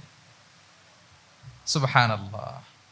এতক্ষণ বলে এই কে, ছাড়ো ছাড়ো, যখন দেখে রাসূল সাল্লাল্লাহু আলাইহি ওয়াসাল্লাম এখন আর তাড়াহুড়ো করতেছে না, এখন ওনার পিঠটা রাসূল সাল্লাল্লাহু আলাইহি ওয়াসাল্লামের বুক মোবারকের সাথে আরো ঠেলে দিচ্ছে। রাসূল সাল্লাল্লাহু আলাইহি ওয়াসাল্লাম এবার মজার ছড়ে বললেন, মাইয়াশতারি হাযাল আব, ফান করে বলতেছেন, এই একটা দাস আছে আমার কাছে, এই লোকটারে কে কিনবে, আমি বেচবো, কে কিনবে? জাহের রাদিয়াল্লাহু তাআলা আনহু বলেন, ইয়া রাসূলুল্লাহ ইযান ওয়াল্লাহি তাজিদুনি কাসিদান, আমি কালো মানুষ, আমি সস্তা মানুষ, আমারে বেচলে বেশি দাম পাবেন না আপনি, আমি তো সস্তা মানুষ ইয়া রাসূলুল্লাহ। রাসূল সাল্লাল্লাহু আলাইহি ওয়াসাল্লাম বললেন, আনতা লাস্তা ইনদাল্লাহি কাসিদ ইয়া জাহির, হে জাহির তুমি আল্লাহর কাছে সস্তা নও, আনতা ইনদাল্লাহি গালি, তুমি আল্লাহর কাছে বড্ড দামি। আল্লাহু আকবার। হে জাহের, তুমি, তোমার স্কিন ব্রাইট কালার না, তুমি কুৎসিত, তুমি দুনিয়াতে সস্তা হতে পারো কিন্তু আমার আল্লাহর দরবারে তুমি কভু সস্তা নও। আনতা ইনদাল্লাহি গালি, আল্লাহর কাছে তুমি বড্ড দামি। দেখেন ইন্টারেকশন কোন মাত্রায় গেলে পিছন থেকে যে এরকম হাক করা যায়, ঝাপটে ধরা যায় এক সাহাবীকে, সুবহানাল্লাহি বিহামদি। এরকম গুড ইন্টারেকশন ছিল অনেক অনেক ভুরি ভুরি সিরাতের পরতে পরতে আপনারা পাবেন যে রাসূল সাল্লাল্লাহু আলাইহি ওয়াসাল্লামের সাথে সাহাবাদের ইন্টারেকশন কত চমৎকার ছিল। তাহলে 5 নাম্বার হচ্ছে গুড ইন্টারেকশন উইথ ফলোয়ার্স। দেখি মনে আছে কিনা। 1 নম্বরে কি ছিল, 2 নম্বরে, 3 নম্বরে কম্প্যাশন, 4 নম্বরে ইন্টিগ্রিটি, 5 নম্বরে মাশাআল্লাহ গুড ইন্টারেকশন উইথ ফলোয়ার্স। 6 নম্বরে হচ্ছে কারেজ, সাহসিকতা। নেতা হইতে হইলে সাহস লাগবে না? নেতারে বাঁচানোর জন্য কর্মীরা দৌড়াইতেছে সামনে, নেতা যদি ছোটে পেছনে, তাহলে হবে? হ্যাঁ, রিক্সার টায়ার পাংচার হলে যদি নেতা 3 লাফ দেয়, এটা কি নেতা? তাহলে কি? তাহলে তো তাকে নেতা বলা যায় না। কি বলেন? নেতার তো হি শুড বি কারেজাস, তার সাহসী হইতে হবে, দুর্দান্ত সাহস থাকতে হবে তার। রাসূল সাল্লাল্লাহু আলাইহি ওয়াসাল্লামের এরকম দুর্দান্ত সাহস ছিল, অত্যন্ত সাহসিকতার অধিকারী তিনি ছিলেন। এবং এই লিডারশিপ ট্রেটটা খুবই জরুরি, এটাকে বলে mother skill. Courage is a mother skill, এটাই সব। এই হিম্মত লাগবে। আর রাজুলু যু হিম্মা ইউহিল উম্মাহ, যার হিম্মত আছে সেই জাতিকে জাগাতে পারে, ঠিক কি না? এই যে আমাদের কাছে তো উদাহরণ একেবারে হাতের কাছেই, এই যে 5 আগস্টে, এই যে জুলাই আপরাইজিং, যদি কারেজ না থাকতো আমাদের তরুণদের, আমাদের জেনজিদের, তাহলে এই পরিবর্তন কি আমরা দেখতে পেতাম? না। আমি গল্প শুনছিলাম যে এই চট্টগ্রাম বিশ্ববিদ্যালয় থেকে 2 জন শহীদ হয়েছে, আল্লাহ তাদের কবরগুলোকে তুমি জান্নাতে টুকরা বানিয়ে দাও। এই যে আমাদের তরুণরা তাজা রক্ত দিয়ে একটা চেঞ্জ এনেছে, পরিবর্তন, এটা তো কারেজ, তাদের সাহসিকতার বহিঃপ্রকাশ, ঠিক কিনা? এটা লাগবে। কেউ যদি লিড দিতে চায়, লিডার হতে চায়, তার এটা লাগবে, মাস্ট। রাসূল সাল্লাল্লাহু আলাইহি ওয়াসাল্লাম অত্যন্ত সাহসী ছিলেন। 2-1টা উদাহরণ আমরা সিরাত থেকে দেখি। একবার মদিনাতে রাত্রিবেলা বিকট একটা আওয়াজ হলো, বিকট আওয়াজ, এত আওয়াজ সবাই ঘুম থেকে জেগে গেল। ঘুম থেকে জেগে সবাই হতভম্ব, কিরে এত আওয়াজ তো মদিনাতে কখনো শুনি না, ঘটনা কি? কেউ ঘোড়া নিয়ে, কেউ উট নিয়ে, কেউ খচ্চর নিয়ে, কেউ এমনি খালি পায়ে ছুটতে আরম্ভ করলো আওয়াজের দিকে, দেখি যাই কোথায় কি হলো। সবাই ছুটতে ছুটতে মাঝপথে যেয়ে দেখে রাসূল সাল্লাল্লাহু আলাইহি ওয়াসাল্লাম আওয়াজ কোথায় হয়েছে, কোত্থেকে হয়েছে দেখে ফিরে আসতেছে আর বলতেছে, লান তুরাউ, ডোন্ট ওয়ারি, আরে ভয় নাই, দেখে আসছি আমি। আল্লাহু আকবার। ভয় নাই, আমি দেখে আসছি, এভরিথিং ইজ ফাইন দেয়ার, সব ঠিক আছে, যাও ফিরো মদিনায় ফিরো। সবাই ভয় পেয়ে ঘোড়া টোরা ওট হাঁকিয়ে ছুটতে আরম্ভ করছে। অনেক দূর যাওয়ার পরে দেখে রাসূল সাল্লাল্লাহু আলাইহি ওয়াসাল্লাম আবু তালহা রাদিয়াল্লাহু তাআলা আনহুর একটা খুবই ক্ষিপ্ত ঘোড়া নিয়ে উনি দেখে ভিজিট করে ফিরে আসতেছেন। সুবহানাল্লাহ। তাহলে বিপদ ঘটলে নেতা থাকতে হবে কই, সামনে না পেছনে? আমাদের নেতারা থাকে কই? নাকি পেছনেও খুঁজে পাওয়া যায় না? It's a big crisis. নেতা থাকবে কোথায়? Front liner. Leader should be front liner. উনি তো লিড দিবে, নেতৃত্ব দিবে। এখন উনারা যদি খুঁজে পাওয়া না যায় তাহলে থাকবে কিছু না। এই যে শিখতে হবে আমাদের, যেমনটা রাসূল সাল্লাল্লাহু আলাইহি ওয়াসাল্লাম করলেন। বিকট আওয়াজ, উনি আগে চলে গেছে, কাউকে না বলে দেখে টেকে চলে আসতেছে। আল্লাহু আকবার। হুনাইনের যুদ্ধে এক পর্যায়ে মুসলমানরা পর্যদুস্ত হয়ে যাচ্ছিল, আপনারা অনেকে জানেন। To make the long story short, পুরো ঘটনাটা আমি আনবো না। সাহাবারা দিক বিদিক ছুটতে আরম্ভ করলো, পাহাড়ের উপর থেকে এমন প্রবল বেগে তীর ছোড়া হচ্ছিল, সাহাবারা টিকতে পারছিল না, কেউ এদিকে কেউ ওদিকে। রাসূল সাল্লাল্লাহু আলাইহি ওয়াসাল্লাম এই তীর তলোয়ারকে উপেক্ষা করে সামনে যেয়ে দাঁড়ালেন ঢালের মতো, আর বললেন, আনা নবিয়্যুল লা কাযিব, আনা ইবনু আব্দুল মুত্তালিব। এই সাহাবারা, আনা নবিয়্যুল লা কাযিব, আমি সত্য নবী, আমার দিকে ফেরো, am the grandson of Abdul Muttalib, আমি দাঁড়িয়ে আছি, ফেরো। রাসূল সাল্লাল্লাহু আলাইহি ওয়াসাল্লামের যখন এই সাহসী স্টেটমেন্ট তারা পেলেন, আবার আল্লাহু আকবার ধ্বনি নিয়ে সাহাবারা সামনের দিকে এগিয়ে গেছেন। এই যে আগালেন, আর পিছু ফিরলেন না, হুনাইন জয় করেই ছাড়লেন। আল্লাহু আকবার। তাহলে ইতিহাসের পরতে পরতে, সিরাতের পরতে পরতে আমরা দেখব যে রাসূল সাল্লাল্লাহু আলাইহি ওয়াসাল্লাম হি ওয়াজ এ হাইলি কারেজাস, অনেক সাহসী একজন ব্যক্তিত্ব ছিলেন, অত্যন্ত সাহসী পুরুষ ছিলেন। তাহলে নেতা হইতে হইলে তার কি লাগবে? সাহসিকতা লাগবে, তার তো লিড দিতে হবে ফ্রন্ট লাইন থেকে। এবং কাপুরুষতা, ভীরুতা, এটা থেকে রাসূল সাল্লাল্লাহু আলাইহি ওয়াসাল্লাম পানা চেয়েছেন। আল্লাহুম্মা ইন্নী আউযু বিকা মিনাল হাম্মি ওয়াল হাযান ওয়া আউযু বিকা মিনাল আজজি ওয়াল কাসাল ওয়া আউযু বিকা মিনাল জুবনি ওয়াল বুখল। জুবন মানে কি? ভীরুতা, কাপুরুষতা। হে আল্লাহ, আমি ভীরুতা থেকে, কাপুরুষতা থেকে পানাহা চাই। আমরা যেন কাপুরুষ না হই, আমরা যেন ভীরু না হই, আমরা যেন সত্যের বীর সেনানী হয়ে আবু সাঈদের মতো এরকম দুই হাত প্রসারিত করে দাঁড়াতে পারি, ঠিক কি না? এই যে কারেজাস আবু সাঈদ, হ্যাঁ, is the icon of courage of Bangladesh, কি বলেন? এই যে বুক টান টান করে যে হাত দুইটা প্রসারিত করে দাঁড়ালো, আল্লাহু আকবার। গোটা বিশ্ব এখন তাকে আইকনিক ফিগার হিসেবে মেনে নিছে, কি বলেন? গোটা বিশ্ব তাকে চিনছে, তার জন্য দোয়া করছে। তাহলে courage, it's an essential leadership trade, এটা লাগবে প্রিয় ভাইয়েরা। আল্লাহ তাআলা এই কারেজ, এই সৎ সাহস দিয়ে আমাদেরকে ধন্য করুক। কটা গেল? 6টা। 7 নম্বরে হচ্ছে কনফ্লিক্ট রিজলভিং এবিলিটি, বিরোধ নিষ্পত্তি করার মতো যোগ্যতা থাকতে হবে নেতার। অর্থাৎ নেতা হইতে হবে এমন যে বিরোধকে নিষ্পত্তি করে দিতে পারে, মিটমাট করে দিতে পারে, ঝগড়া লাগলে মিটায়ে দিতে পারে। এটা গুরুত্বপূর্ণ কোয়ালিটি না নেতার জন্য, কি বলেন? রাসূল সাল্লাল্লাহু আলাইহি ওয়াসাল্লামের কিন্তু এটা ছিল, বিরোধ নিষ্পত্তি করা। রাসূল সাল্লাল্লাহু আলাইহি ওয়াসাল্লাম মক্কা থেকে মদিনায় যে 1 ঘন্টায় বছরের পর বছর চলে আসা যুদ্ধ, they used to fight each other, Aws and Khazraj, 1 ঘন্টায় যুদ্ধ থামাই দিয়েছেন। আল্লাহু আকবার। He was a very good mediator and arbitrator. রাসূল সাল্লাল্লাহু আলাইহি ওয়াসাল্লাম অত্যন্ত ভালো মধ্যস্থতাকারী ছিলেন, ভালো মধ্যস্থতাকারী তিনি ছিলেন। তিনি থামিয়ে দিতে পারতেন, বিরোধকে থামাতে পারতেন। আপনারা জানেন যে মক্কায় একবার সম্ভবত অগ্নিকাণ্ডের কারণে কাবা ঘর জ্বলে গিয়েছিল, ধ্বংস হয়েছিল, কিছু অংশ নষ্ট হয়ে গিয়েছিল। কাবাকে রিনোভেট করা হয়েছিল, ফলে কাবার একটা কর্নারে যে ব্ল্যাক স্টোন কর্নার, রুকনুল হাজারিল আসওয়াদ, হাজরে আসওয়াদ পাথরকে সরিয়ে রাখা হয়েছিল। এখন কাবা যখন পুনর্নির্মাণ শেষ, ওই হাজরে আসওয়াদ পাথরকে আবার তার জায়গায় রাখা হবে। কিন্তু কে রাখবে? সবাই রাখতে চায়, সব দলের নেতারা বলে আমরা রাখবো। এক দলের নেতা বলে যে আমি রাখবো, এটা অনেক very prestigious and dignified issue, এই প্রেস্টিজ আমরা কাউকে নিতে দিব না। আরেক দলের নেতা বলে না, আমাদের পাওয়ার বেশি, আমরা রাখবো। আরেক দলের নেতা বলে যে না, এটা আমাদেরই। আরেকজন বলে রক্তের গঙ্গা বইয়ে দিব মক্কায়, কিন্তু এই সম্মান হাত ছাড়া হতে দেব না। এখন জাতীয় 4 নেতা গেছে 4 দিকে, সমাধান তো নাই। পাথর কয়টা? পাথর তো মাত্র একটা। ইন দ্য মিন টাইম রাসূল সাল্লাল্লাহু আলাইহি ওয়াসাল্লাম আসলেন। রাসূল সাল্লাল্লাহু আলাইহি ওয়াসাল্লামকে দেখেই সবাই হ্যাপি, সবাই বলে যা আমিনুন রাদিনা বি, এই তো আলামিন আসছে, ওই ফয়সালা করবে। সুবহানাল্লাহ, এই তো আলামিন আসছে, সেই ফয়সালা করে দিবে আমাদের মধ্যে। আল্লাহ রাসূল সাল্লাল্লাহু আলাইহি ওয়াসাল্লাম বললেন, কি হয়েছে? এই ঘটনা। জাতীয় 4 নেতা বলে এই পাথর নিয়ে তারা নিজেরা রাখবে, কাউকে দিবেন। রাসূল সাল্লাল্লাহু আলাইহি ওয়াসাল্লাম বললেন, ঠিক আছে, একটা চাদর নিয়ে আসো। চাদর নিয়ে আসা হলো। এবার জাতীয় 4 নেতা চাদরের 4 কর্নার ধরে দাঁড়ালো। রাসূল সাল্লাল্লাহু আলাইহি ওয়াসাল্লাম নিজ হাতে হাজরে আসওয়াদ তুলে চাদরের মাঝখানে রাখলেন। এবার 4 নেতাকে বললেন, আসো তোমরা আমার সাথে। তারা আগাতে লাগলো।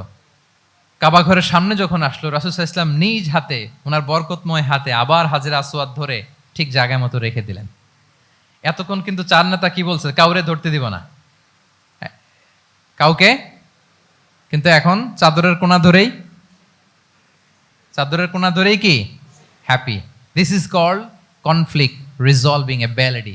একজন নেতার এরকম কনফ্লিক্ট, সমাজে যখন এই ধরনের বিরোধ তৈরি হয়, ঝামেলা তৈরি হয়, মারামারির মতো পরিস্থিতি তৈরি হয়, সংঘাতের মতো একটা সিচুয়েশন হয়, নেতা এটাকে রিজলভ করার ক্যাপাসিটি এবিলিটি তার থাকতে হবে। আল্লাহ রাসূল সাল্লাল্লাহু আলাইহি ওয়াসাল্লামকে আল্লাহ তাআলা এটা দিয়েছিলেন। আল্লাহু আকবার। শুধু বড় বড় জিনিস না, ছোট ছোট জিনিসও করতে হয়।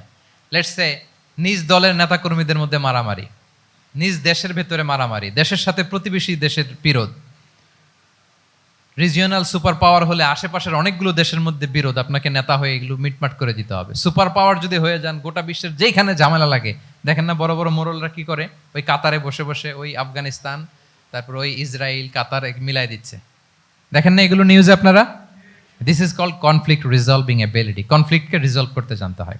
রাসূল সাল্লাল্লাহু আলাইহি ওয়াসাল্লাম এরকম রাষ্ট্রীয় পর্যায়ে, বড় বড় সামাজিক পর্যায়ে, এমনকি ফ্যামিলি অ্যাফেয়ার্সের মধ্যে যত বিরোধ লাগতো রাসূল সাল্লাল্লাহু আলাইহি ওয়াসাল্লাম মিলাই দিতেন। আল্লাহু আকবার। ফ্যামিলি কাউন্সিলিং, এজন্য প্রত্যেক ইমাম খতিবদের এই কাউন্সিলিং এর উপর ট্রেনিং নেওয়া দরকার। আমাদের পরিবারগুলো ভেঙে যাচ্ছে, পরিবারগুলো কি হচ্ছে, ভেঙে যাচ্ছে। আমি পশ্চিমা দেশে আমাদের অনেক স্কলারদের দেখেছি, যারা ইমাম এবং খতিব, তাদের আলাদা করে উইকলি 7 ঘন্টা 8 ঘন্টা 10 ঘন্টা এরকম রাখতে হয় ফ্যামিলি কাউন্সিলিং এর জন্য। যাদের মধ্যে বিরোধ, হাজব্যান্ড ওয়াইফের ঝামেলা চলতেছে, উনি কাউন্সিলিং করে। এটা খুব জরুরি। আল্লাহ রাসূল সাল্লাল্লাহু আলাইহি ওয়াসাল্লাম এটা করতেন, সাহাবাদের মধ্যে করতেন, ইভেন নিজের স্ত্রীদের মধ্যেও করতেন। সহিহ বুখারীতে এসেছে, ওনার স্ত্রীদের মধ্যে 2টা গ্রুপ ছিল। পজিটিভলি নেন, 2টা গ্রুপ, আবার এটা ওই গ্রুপ মনে করেন না। অর্থাৎ মানবিক কারণে সামান্য যে জেলাসি থাকে এক স্ত্রীর সাথে আরেক স্ত্রীর, এটা তো খুব স্বাভাবিক। তো ওই ওনাদের মধ্যে একসাথে তো অ্যাট এ টাইমে খুব সম্ভবত 9 জন স্ত্রী বেঁচে ছিলেন। হাফসা রাদিয়াল্লাহু তাআলা আনহাকে কেন্দ্র করে একটা গ্রুপ, আয়েশা রাদিয়াল্লাহু তাআলা আনহাকে কেন্দ্র করে একটা গ্রুপ। তাদের মধ্যে অনেক কথাবার্তা, কিছু মানবিক কারণে যেগুলো হয়, এটা কিন্তু ছিল। রাসূল সাল্লাল্লাহু আলাইহি ওয়াসাল্লাম প্রায় ওনাদেরকে নিয়ে বসে এগুলো রিজলভ করে দিতেন। ওনার নিজের কন্যা ফাতেমা রাদিয়াল্লাহু তাআলা আনহার সাথে আলী রাদিয়াল্লাহু তাআলা আনহার যদি মনোমালিন্যের ঘটনা ঘটতো, এগুলো উনি রিজলভ করে দিতেন। এবং খুব কাছাকাছি ছিল কিন্তু ঘর। যারা মদিনায় মাআরিদুস সিরান নাবাবিয়া ওগুলোতে গিয়েছেন, দেখবেন যে রাসূল সাল্লাল্লাহু আলাইহি ওয়াসাল্লামের ঘরের পাশেই অন্যান্য স্ত্রীদের ঘরগুলো একটার পর একটা, পাশেই ফাতেমা রাদিয়াল্লাহু তাআলা আনহার ঘর। একবার তিনি দুপুরবেলা ফাতেমা রাদিয়াল্লাহু তাআলা আনহার ঘরে গেলেন, যে দেখেন যে ঘরে আলী রাদিয়াল্লাহু তাআলা আনহু নেই। তো জিজ্ঞেস করলেন যে তোমার হাজবেন্ড কোথায়, আইনা ইবনু আম্মি, কোথায়, আলী কোথায়? তো বললেন যে কানা বাইনি ওয়া বাইনাহু শাই, আমাদের মধ্যে একটু ঝগড়াঝাটি হয়েছে আর কি, মনোমালিন্য হয়েছে। ফাগাদাবানি, উনি একটু রেগে গেছেন আমার উপর। ফাখারাজা ফালাম ইয়াকিল ইনদি, প্রত্যেকদিন খাওয়ার পরে তো এখানেই কাইলুলা করে, আজকে আর ঘরে কাইলুলা করে নাই, কই যেন চলে গেছে। তো কোথায় গেল? রাসূল সাল্লাল্লাহু আলাইহি ওয়াসাল্লাম লোক পাঠালো, খুঁজে দেখো আলী কোথায়। আলী রাদিয়াল্লাহু তাআলা আনহু উনি মনের কষ্ট নিয়ে মসজিদে নববীর মধ্যে শুয়ে আছেন। তো রাসূল সাল্লাল্লাহু আলাইহি ওয়াসাল্লাম খুঁজতে খুঁজতে মসজিদে নববীর ভেতরে গেলেন, দেখলেন যে উনি যে শুয়ে আছে, ওনার গায়ের জামাটা একপাশে পড়ে আছে আর বালুর মধ্যে ওনার শরীর পড়ে আছে। তো উনি ডাকলেন, কুম ইয়া আবা তুরাব, কুম ইয়া আবা তুরাব, মানে হে বালির বাবা আলী, বালির বাবা আলী ওঠো ওঠো। মজা করে বললেন যে ইয়া আবা তুরাব, যেহেতু বালি লেগে আছে গায়ে, বালির বাবা আলী ওঠো। ওখান থেকে ধরে এনে ফাতেমা রাদিয়াল্লাহু তাআলা আনহার কাছে নিয়ে দুইজনকে পাশে বসিয়ে এই যে আবার মিটমাট। এটা ছিল রাসূল সাল্লাল্লাহু আলাইহি ওয়াসাল্লামের ডেইলি বেসিসে একটা অ্যাক্টিভিটি। কনফ্লিক্ট তিনি রিজলভ করে দিতেন। সহিহ বুখারীতে একটা অধ্যায় আছে, কিতাবুস সুলহি ফিল বুখারীতে, বুখারীতে আছে কিতাবুস সুলহ, এটার নাম, অধ্যায়টার নাম হচ্ছে কিতাবুস সুলহ, মানে মীমাংসা করে দেওয়ার অধ্যায়। একটা পরিচ্ছেদ আছে, পরিচ্ছেদের নাম হচ্ছে বাবু কওলিল ইমামি লি আসহাবিহি ইযহাবু বিনা নুসলিহ বাইনাহুম। রাসূল সাল্লাল্লাহু আলাইহি ওয়াসাল্লাম প্রায় বলতেন যে আমাকে নিয়ে যাও, আমি মিলাই দিব। ঝগড়া ঝাঁটি মারামারির কথা শুনলে রাসূল সাল্লাল্লাহু আলাইহি ওয়াসাল্লামের বিখ্যাত ডায়লগ এটা। উনি বলতেন, আরে ঝগড়া, ইযহাবু বিনা, আমি আছি, আমার নিয়ে যাও, আমি মিলাই দিব। আমাকে নিয়ে যাও, আমি সংশোধন করে দিব। আল্লাহু আকবার। তাহলে কনফ্লিক্ট রিজলভিং এবিলিটি, এটা একজন নেতার থাকা চাই। কি বলেন? আচ্ছা, কয়টা গেল? কয়টা? 7:40 বেজে গেছে। আচ্ছা, 8 নম্বরে হচ্ছে visionary. Visionary, a leader should be futuristic. সময়ের আগে চলতে পারা, এটা নেতার কাজ। He should see beyond the boundary, out of the box. তাকে আউট অফ দ্য বক্স চিন্তা করতে হবে। কর্মীরা যদ্দূর দেখে এয়ারপোর্ট থেকে নেতা দেখা শুরু করবে, তখন সেই হয়ে উঠবে নেতা। হ্যাঁ, এটাকে বলে ভিশনারি।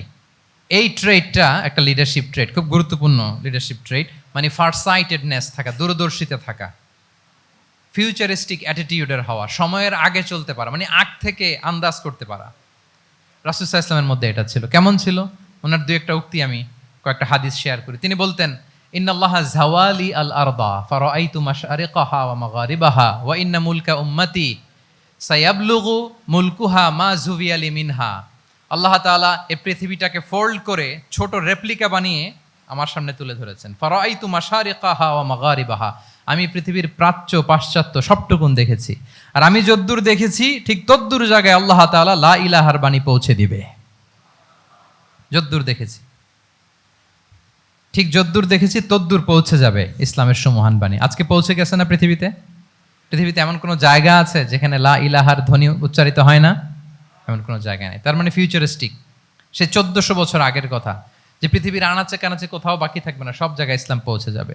অন্য জায়গায় বললেন, লায়াবলাগান্না হাযাল আমরু মা বালাগাল লাইলু ওয়ান নাহার ওয়ালা ইয়াতরুকুল্লাহু বাইতা মাদার ওয়ালা ওয়াবার ইল্লা আদখালাহুল্লাহু হাযাদ দ্বীন। এই ইসলাম যেখানে দিন হয় রাত হয়, পৃথিবীর যেখানে দিন রাত্রি সংঘটিত হয়, সব জায়গায় পৌঁছবে। এমন কোনো কাঁচা ঘর, পাকা ঘর, কোনো জঙ্গল, কোনো পাহাড়, কোনো ভূখণ্ড এই পৃথিবীতে কোনো এমন কোনো জনপদ থাকবে না যেখানে ইসলামের বাণী পৌঁছবে না। সব জায়গায় পৌঁছে যাবে। আল্লাহু আকবার। তাহলে এটা হচ্ছে ফিউচারিস্টিক অ্যাটিটিউডের ব্যক্তিত্ব হওয়ার কারণে তিনি এমনটি বলেছেন। আগাম বুঝে ফেলতেন। আগাম। আপনারা হুদাইবিয়ার সন্ধির কথা জানেন না? জানেন? হুদাইবিয়ার ট্রিটির কথা শুনেছেন না? 1400 সাহাবা গিয়েছিলেন ওমরা করতে। ওরা ওমরা করতে দিবে না, সন্ধি করো। তো কি সন্ধি? বলে যে রসুলুল্লাহ লেখা যাবে না, মোহাম্মদ রসুল্লাহ, নো রসুল্লাহ, রসুল্লাহ কাটো। সাহাবিরা বলে আমরা কাটতে পারবো না। রাসূল ইসলাম বললেন না না, কেটে ফেলো। কাটা হলো। এই বছর ওমরা করতে পারবো না, সাহাবারা বলে আমরা মানি না। রাসূল ইসলাম বললেন এটাও মেনে নাও। আগামী বছর আসবা ওমরা করতে, থাকতে পারবা মাত্র 3 দিন। কয়দিন? সাহাবিরা বলে অসম্ভব, এটা আমাদের ভূখণ্ড, আমরা যতদিন মনে চায় থাকবো। রাসূল ইসলাম বললেন না না, বাদ সেদো না, মেনে নাও। মক্কা থেকে কোনো লোক মদিনায় গেলে আমাদেরকে মক্কায় ফেরত দিতে হবে, কিন্তু মদিনা থেকে কেউ মক্কায় আসলে আমরা ফেরত দেব না। দেখছেন ক্লজগুলো? দেখছেন একটার পর একটা, সবগুলো কাফিরদের পক্ষে যায়। কোনো সাহাবা রাজি হচ্ছেন না, কিন্তু আল্লাহ রাসূল ইসলাম কি বলেন? তিনি কি বললেন? মেনে নাও, রাজি। কারণ সাহাবারা তো অতটুক দেখতে পারতেছে না। বলেন 3 তালা উপর থেকে, 3 তালা ভবন থেকে একজন মানুষ যদ্দূর দেখে, 30 তালা ভবনের উপর থেকে কি ওইরকমই দেখে? কিরকম দেখে? পানোরামিক ভিউ দেখে, সে অনেক বড় করে দেখে। আর 3 তালার উপর থেকেই সামান্য কিছু দেখে। রাসূল সাল্লাল্লাহু আলাইহি ওয়াসাল্লাম অনেক দূর দেখতে পাচ্ছিলেন। তিনি চিন্তা করলেন, কিছু বছর যদি আমাদের মধ্যে দাঙ্গা হাঙ্গামা যুদ্ধ বন্ধ থাকে, আমরা গ্লোবালি ইসলামকে ছড়াই দিতে পারবো। শান্তভাবে মদিনাতে একটা স্ট্রং ইসলামিক কমিউনিটি আমরা তৈরি করতে পারবো। আল্লাহু আকবার। এবং তিনি দেখতে পাচ্ছিলেন, ইন্না ফাতাহনা লাকা ফাতহাম মুবিনা। এই হুদাইবিয়ার এই চুক্তি, যেটা আদতে অ্যাপারেন্টলি মনে হচ্ছে সব আমাদের বিপক্ষে যায়, আসলে এইটাই আমাদেরকে ভূমি ধস জয় এনে দিবে। আল্লাহু আকবার। এবং সেটাই হয়েছে। তাহলে নেতার কাজ হচ্ছে, নেতা সময়ের আগে চলবেন, ফিউচারিস্টিক হবেন, যেটাকে আমরা বলি কি ভিশনারি। কি বলি?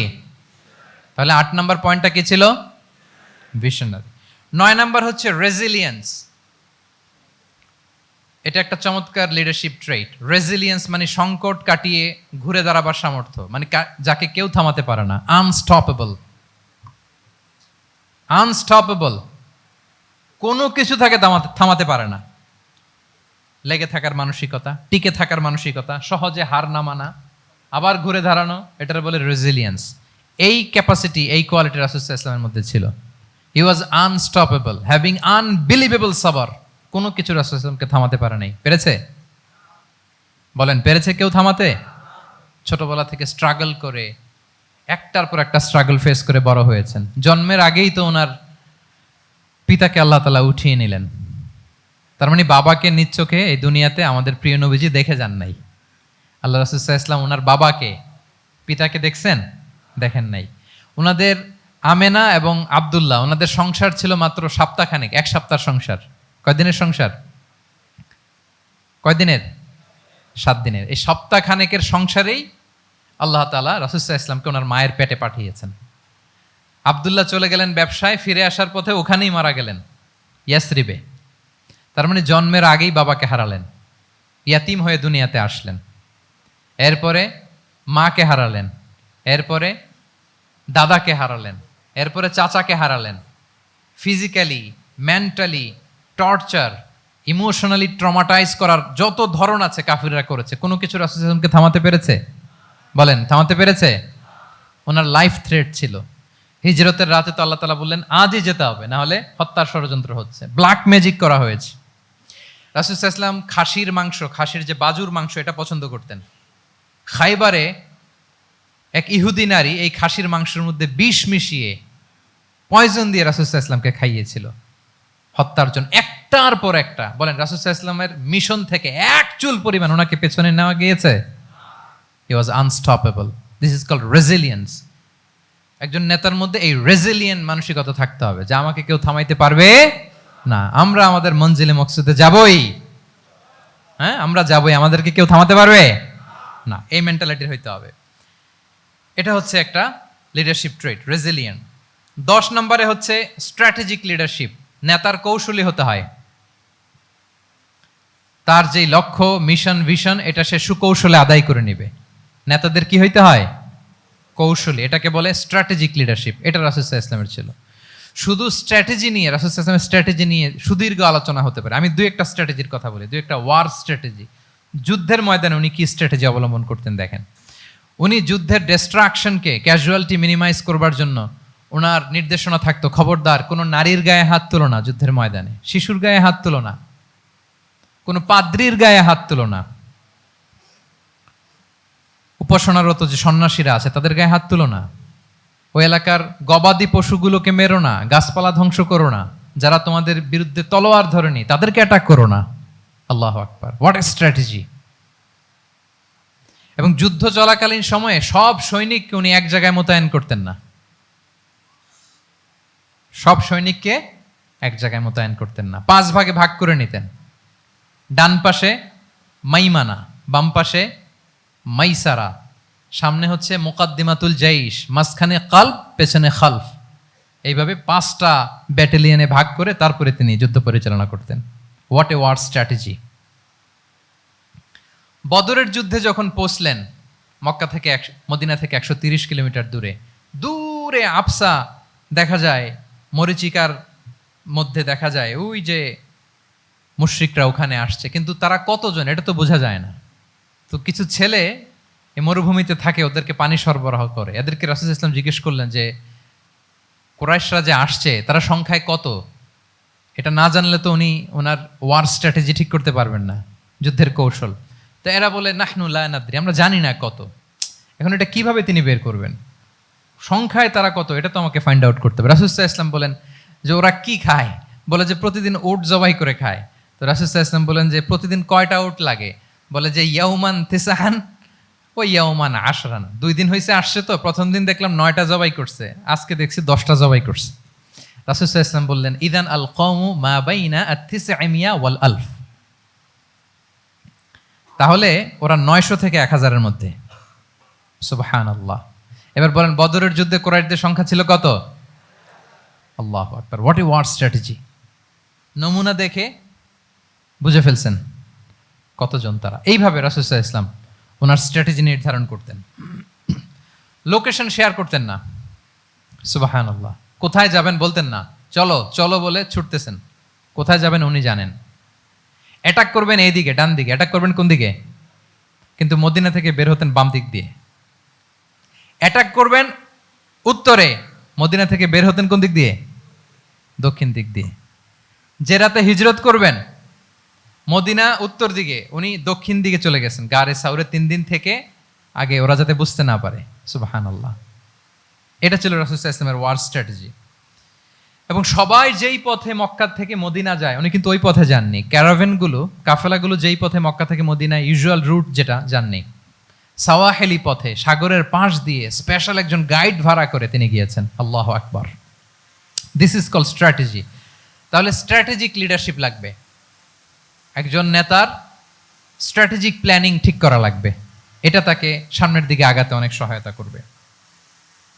রাসূল সাল্লাল্লাহু আলাইহি ওয়াসাল্লামের যে জিও পলিটিক্যাল অ্যাওয়ারনেস, এগুলো নিয়ে কথা বলতে গেলে অনেক লম্বা সময় লাগবে, আমরা যাব না। 10 নম্বরে ছিল স্ট্র্যাটেজিক লিডারশিপ, 10টা বলে ফেলছি, আর 2টা 2 মিনিটে বলে শেষ করব। 11 নম্বর প্র্যাকটিক্যাল উইজডম। প্র্যাকটিক্যাল উইজডম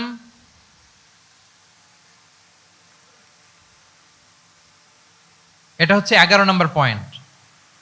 অর্থাৎ প্রজ্ঞা থাকতে হবে। একজন নেতা যে ডিসিশনগুলো সে মেক করবে, এটা প্রজ্ঞায় সুসজ্জিত হইতে হবে। আল্লাহ রাসূল সাল্লাল্লাহু আলাইহি ওয়া আলিহি ওয়াসাল্লামের যতগুলো সিদ্ধান্ত ছিল, কাজ ছিল, কোনোটাই প্রজ্ঞা থেকে খালি ছিল না, সবগুলো ছিল প্রজ্ঞায় সমৃদ্ধ।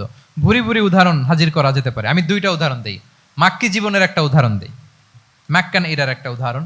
রাসূল সাল্লাল্লাহু আলাইহি ওয়াসাল্লাম মক্কাতে নবুয়তের 5ম বছরে যখন নও-মুসলিম সাহাবাদের উপর অত্যাচারের মাত্রা মারাত্মক বেড়ে গেল, রাসূল সাল্লাল্লাহু আলাইহি ওয়াসাল্লাম সাহাবাদেরকে হিজরতে পাঠালেন। বলেন তো কোথায় পাঠিয়েছিলেন? সবাই বলুন। আবিসিনিয়াতে, বর্তমান ইথিওপিয়া, ইরিত্রিয়া, ওই এরিয়াতে আবিসিনিয়াতে তিনি পাঠালেন। বললেন যে দেয়ার ওয়াজ এ জাস্ট কিং আসহামা নেগাস। বললেন যে ওখানে আবিসিনিয়াতে যাও, ওখানে আসহামা নামে নাজ্জাশী একজন বাদশা আছে, খুব ভালো। তাদেরকে পাঠালেন নবুয়তের 5ম বছরে। যেতে লাগলো, এক এক সময় এক এক সাহাবী যায়, যে ওখানে বড় একটা বেস তৈরি হলো, মুসলিম কমিউনিটি তৈরি হলো। এরপর 13 বছর পরে মাক্কি 13 বছর, মাক্কি জিন্দেগির 13 বছর শেষ করে নবুয়তের রাসূল ইসলাম কোথায় চলে গেলেন? মদিনায়। মদিনায় যে রাসূল ইসলাম একটা ইসলামী স্টেট তিনি প্রতিষ্ঠা করলেন। প্রথম হিজরি যায়, দ্বিতীয় হিজরি যায়, একটার পর একটা যুদ্ধ যায়, মুসলিম কমিউনিটি বাড়ে, কমপ্লিট ইসলামিক স্টেট হয়ে যায়। কিন্তু ওই আবিসিনিয়া থেকে ওই গ্রুপ আর ফিরে না। নবুয়তের 5ম বছরে যে গ্রুপকে রাসূল সাল্লাল্লাহু আলাইহি ওয়াসাল্লাম জাফর ইবনে আবু তালেবের নেতৃত্বে আবিসিনিয়ায় পাঠিয়েছিলেন, তারা মদিনায় কোন হিজরিতে আসছে জানেন? এইটা যদি কেউ উত্তর দিতে পারে তাহলে বুঝবো he is very genius in সিরাত। কত জোরে? নবম, সপ্তম। মাশাআল্লাহ, কয়জন বলছে? এটা জানতেন? কে কে হাত তোলেন? মাশাআল্লাহ, অনেক জিনিয়াস আছে তো এখানে। হ্যাঁ, লটস অফ জিনিয়াস। মাশাআল্লাহ, মাশাআল্লাহ, তাবারাকাল্লাহ। জি, 7ম হিজরিতে এসেছিলেন জাফর ইবনে আবি তালেবের নেতৃত্বে। এখানে হিকমা, রাসূল সাল্লাল্লাহু আলাইহি ওয়াসাল্লামের উইজডমের ব্যাপারটা হচ্ছে, রাসূল সাল্লাল্লাহু আলাইহি ওয়াসাল্লাম আছেন মদিনাতে, একের পর এক কোরআনের আয়াত নাজিল হচ্ছে, আহকামগুলো সাহাবারা প্র্যাকটিস করতেছে, মসজিদে নববী হলো, ইসলামিক স্টেট হলো, বদরের যুদ্ধ হলো, উহুদ হলো, খন্দক হয়ে গেল, সব হয়ে যায়। কিন্তু ওনারা ফিরেন না কেন? ওনারা ফিরলেন সেই 7ম হিজরিতে খায়বার বিজয়ের পরে। এবং যেদিন জাফর ইবনে আবি তালেব আবিসিনিয়া থেকে সবাইকে নিয়ে ফিরলেন, রাসূল ইসলাম এত খুশি হলেন, উনি বললেন বি আইয়িহিমা আনা লা আদরি বি আইয়িহিমা আনা আফরাহ বি ফাতহি খাইবার আও বি কুদুমি জাফর।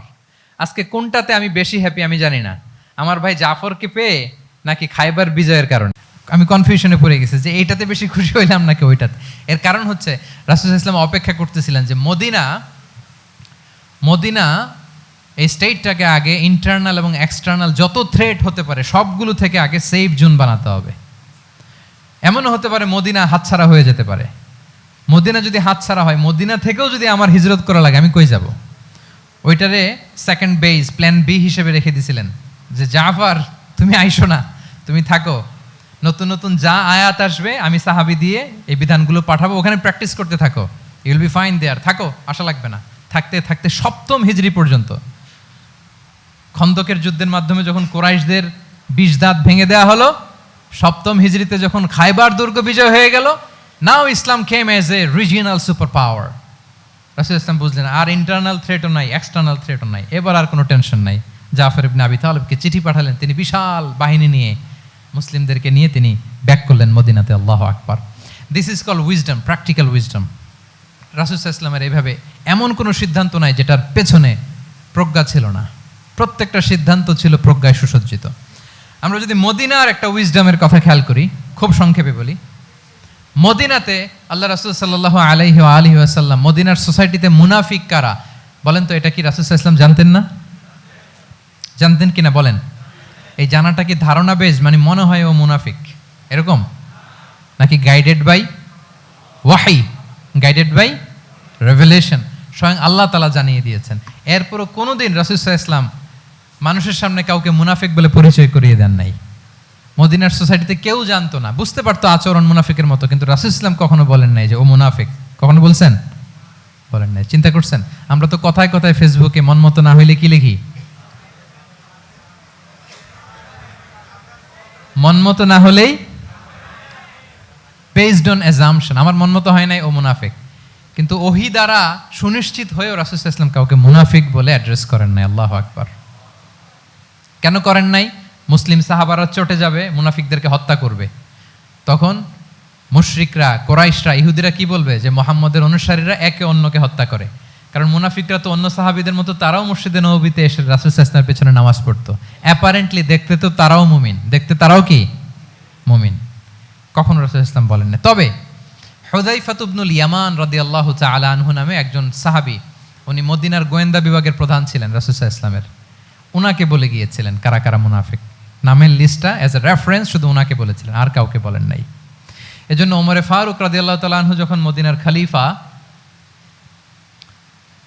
তখন তিনি কেউ মারা গেলে ওনাকে যখন জানাজার ইমামতির জন্য বলা হতো, উনি দেখতেন যে ওই জানাজায় হুযায়ফা গিয়েছে কিনা।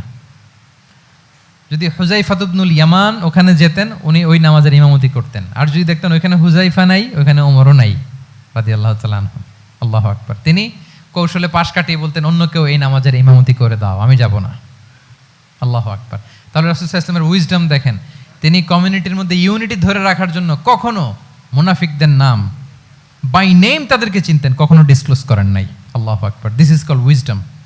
তাহলে 11 নম্বর কি ছিল? Practical wisdom. লাস্ট পয়েন্ট, অনেক লম্বা হয়ে গেছে আলোচনা। শেষ নাম্বার হচ্ছে 12 নম্বর হচ্ছে, লাস্ট পয়েন্ট হচ্ছে succession management. A good leader produces a good leader. A true leader produces a true leader. একজন ভালো নেতা সে ভালো নেতা তৈরি করে, কি বলেন? একজন যোগ্য নেতা আরো যোগ্য উত্তরসূরি তৈরি করে, ঠিক কিনা বলেন? আমি শুধু নেতা, নেতৃত্বের সব গুণ আমার মধ্যে খালি হাবুডুবু খায়, আমি কাউরে নেতা বানাতে পারলাম না, তো আমি চলে যাওয়ার পরে আমার দল চালাবে কে? আমার দেশ চালাবে কে? এই উম্মাহকে নেতৃত্ব দিবে কে? রাসূল সাল্লাল্লাহু আলাইহি ওয়াসাল্লাম নিজে যেমনি অনুসরণীয় নেতা ছিলেন, অনুকরণীয় নেতৃত্ব দিয়েছেন, তিনি এরকম নেতৃত্ব তৈরিও করে গিয়েছেন, ঠিক কিনা বলেন? আল খোলাফা আর রশিদিন আল মাহদিন, তাদের কথা যদি খেয়াল করেন, আবু বকর রাদিয়াল্লাহু তাআলা আনহুর ব্যাপারে তো ওনার প্রচ্ছন্ন কিছু ইঙ্গিতও ছিল। ওনার অবর্তমানে নামাজ পড়িয়েছে কে মসজিদে নববীতে? আবু বকর রাদিয়াল্লাহু তাআলা আনহু। ওনার হজ পালনের আগে হজের জন্য পাঠিয়েছিলেন কাকে? নবম হিজরিতে আবু বকর রাদিয়াল্লাহু তাআলা। এগুলো ছিল প্রচ্ছন্ন ইঙ্গিত। এবং সাকিফায়ে বনু সাঈদাতে ওমরে ফারুক বললেন যে আপনাকেই আমরা নেতা মানি, সবাই এক বাক্যে মেনে নিল। আজও ওই জায়গাটা মসজিদে নববীর এক পাশে সাকিফায়ে বনু সাঈদার বড় সাইনবোর্ড আছে, ওখানে বিকেলবেলা আনসারি সাহাবারা বসে গল্প করতেন। ওই জায়গাতে আবু বকর রাদিয়াল্লাহু তাআলা আনহুর খলিফা নির্বাচনের ব্যাপারটা ঘটেছিল। উনি ওসিয়ত করে গিয়েছিলেন ওমরে ফারুক রাদিয়াল্লাহু তাআলা আনহু খলিফা হবেন। ওমরে ফারুককে যখন অ্যাসাসিনেশন করা হলো, উনি একটা প্যানেল করে দিয়ে গেলেন। সেখান থেকে ওসমান রাদিয়াল্লাহু তাআলা আনহু হলেন। ওসমান রাদিয়াল্লাহু তাআলা আনহুর হত্যা পরবর্তী উদ্ভূত পরিস্থিতিতে আলী রাদিয়াল্লাহু তাআলা আনহু হলেন। একজনের চেয়ে আরেকজন শ্রেষ্ঠ, একজনের চাইতে আরেকজনের মানাকে অসাধারণ, অসাধারণ। এই যে নেতৃত্ব রাসূল সাল্লাল্লাহু আলাইহি ওয়াসাল্লাম এটা জীবদ্দশায় তৈরি করেছেন। যার যেখানে ক্যাপাসিটি দেখেছেন তাকে ওই দিকে উদ্বুদ্ধ করেছেন। যার মধ্যে যুদ্ধের ব্যাপারে জ্ঞান দেখেছেন তাকে যুদ্ধের সেনাপতি বানিয়েছেন। Khalid bin Walid, chief of the Muslim military, মুসলিম বাহিনীর সেনাপ্রধান ছিলেন কে? খালিদ বিন ওয়ালিদ। ওনার দিয়ে কখনো কবিতা লিখতে পাঠাইছেন রাসূল সাল্লাল্লাহু আলাইহি ওয়াসাল্লাম, কিন্তু হাসান বিন সাবেতকে দিয়ে কি করছেন? শুধু কি কবিতা লেখানো? ওনার মিম্বরের পাশে মসজিদে নববীতে আরেকটা মিম্বর বানাই দিয়েছেন, স্টেজ, যে তুমি এখানে দাঁড়িয়ে এমন জ্বালাময়ী কবিতা লিখবে যেন গুজবাম হয় মুসলমানদের, জেহাদের ময়দানের জন্য ঝাঁপিয়ে পড়ে। তাহলে খালিদ বিন ওয়ালিদকে দিয়ে এক কাজ করিয়েছেন, হাসান বিন সাবিতকে দিয়ে আরেক কাজ করিয়েছেন। মুআদ ইবনে জাবাল রাদিয়াল্লাহু তাআলা আনহু প্রশাসনিক কার্যক্রম ভালো বুঝতেন। মদিনা রাষ্ট্রের সবচাইতে বড় সিনিয়র আমলা ছিলেন মুআদ ইবনে জাবাল, ইয়ামানের গভর্নর করে পাঠিয়েছেন। ওনার এটাতে যোগ্যতা ছিল। যার যেখানে তিনি প্রতিভা দেখেছেন ইসলামের কল্যাণে রাসূল সাল্লাল্লাহু আলাইহি ওয়াসাল্লাম ওই প্রতিভাগুলোকে কাজে লাগিয়েছেন। এইভাবে ওনার সাকসেশন ম্যানেজমেন্টকে উনি গড়ে তুলেছেন। ফলে ওনার পরবর্তীতে বছরের পর বছর ইসলামী নেতৃত্বের হাল ধরতে মুসলিম উম্মার বেগ পেতে হয় নাই, ঠিক কিনা বলেন? তাহলে a good leader, a true leader produces a good leader. একজন সফল নেতা সে এরকম আরও অনেক সফল নেতৃত্ব তৈরি করে যায়, তাহলেই তার নেতৃত্ব সামনের দিকে আগাতে থাকে। তাহলে সর্বশেষ পয়েন্টটা কি ছিল? Succession management. 12টা জিজ্ঞেস করলে বলা যাবে? হ্যাঁ, নোট করে রাখছেন বোধহয় না? খুব খুশি হয়েছে আমি, মাশাআল্লাহ। শ্রোতা যদি ভালো হয়, শ্রোতা যদি দেখি যে না আমার সাথে সাথে মাথা নাড়ায়, রেসপন্স করে, উত্তর দেয়, তখন কথা বলতেও ভালো লাগে। মানে এত গরমের মধ্যে, এত কষ্টে, অল আর সোয়েটিং, বাট এত মনোযোগের সাথে আপনারা শুনেছেন, আল্লাহ তাআলা আপনাদেরকে কবুল করুক। আচ্ছা, আমরা একটু রিক্যাপ করি। 1 নম্বরে কি ছিল? আচ্ছা, 2 নম্বরে সবাই বলতেছে তো, আসলে কি বলতেছে বোঝাও যাচ্ছে না, ঠিক আছে। 3 নম্বরে কম্প্যাশন। 4 নম্বরে ইন্টিগ্রিটি। 5 নম্বরে গুড রিলেশন উইথ ফলোয়ার্স। 6 নম্বরে, 7 নম্বরে, 8 নম্বরে, 9 নম্বরে রেজিলিয়েন্স। 10 নম্বরে মাশাআল্লাহ। সব শেষে 11 নম্বরে প্র্যাকটিক্যাল উইজডম। সব শেষে মাশাআল্লাহ। যুগোপযোগী নেতৃত্বের জন্য, যুগোপযোগী নেতৃত্ব তৈরি করবার জন্য রাসূল সাল্লাল্লাহু আলাইহি ওয়াসাল্লামের এই যে লিডারশিপ ট্রেট, লিডারশিপ ফিচার্স, লিডারশিপ কোয়ালিটি, ওনার যে নেতৃত্বের ধরন আমরা জানলাম, এগুলো থেকে আমাদের অনেক শেখার আছে, অনেক নেয়ার আছে। আমরা চাইবো আমাদের আগামী নেতৃত্ব আল্লাহ রাসূল সাল্লাল্লাহু আলাইহি ওয়াসাল্লামের এই লিডারশিপ ট্রেট থেকে উপকৃত হবে। তারা এগুলো স্টাডি করবে, এখান থেকে তারা তাদের নিজেদের নেতৃত্বকে সাজাবে। আল্লাহ তাআলা আমাদের সবাইকে কথাগুলো বোঝা আর আমল করার তৌফিক দান করুক। আমি আবারও মিনার চট্টগ্রাম বিশ্ববিদ্যালয়কে অন্তরের অন্তঃস্থল থেকে শুভেচ্ছা জানাই এরকম চমৎকার প্রোগ্রামের আয়োজন করবার জন্য।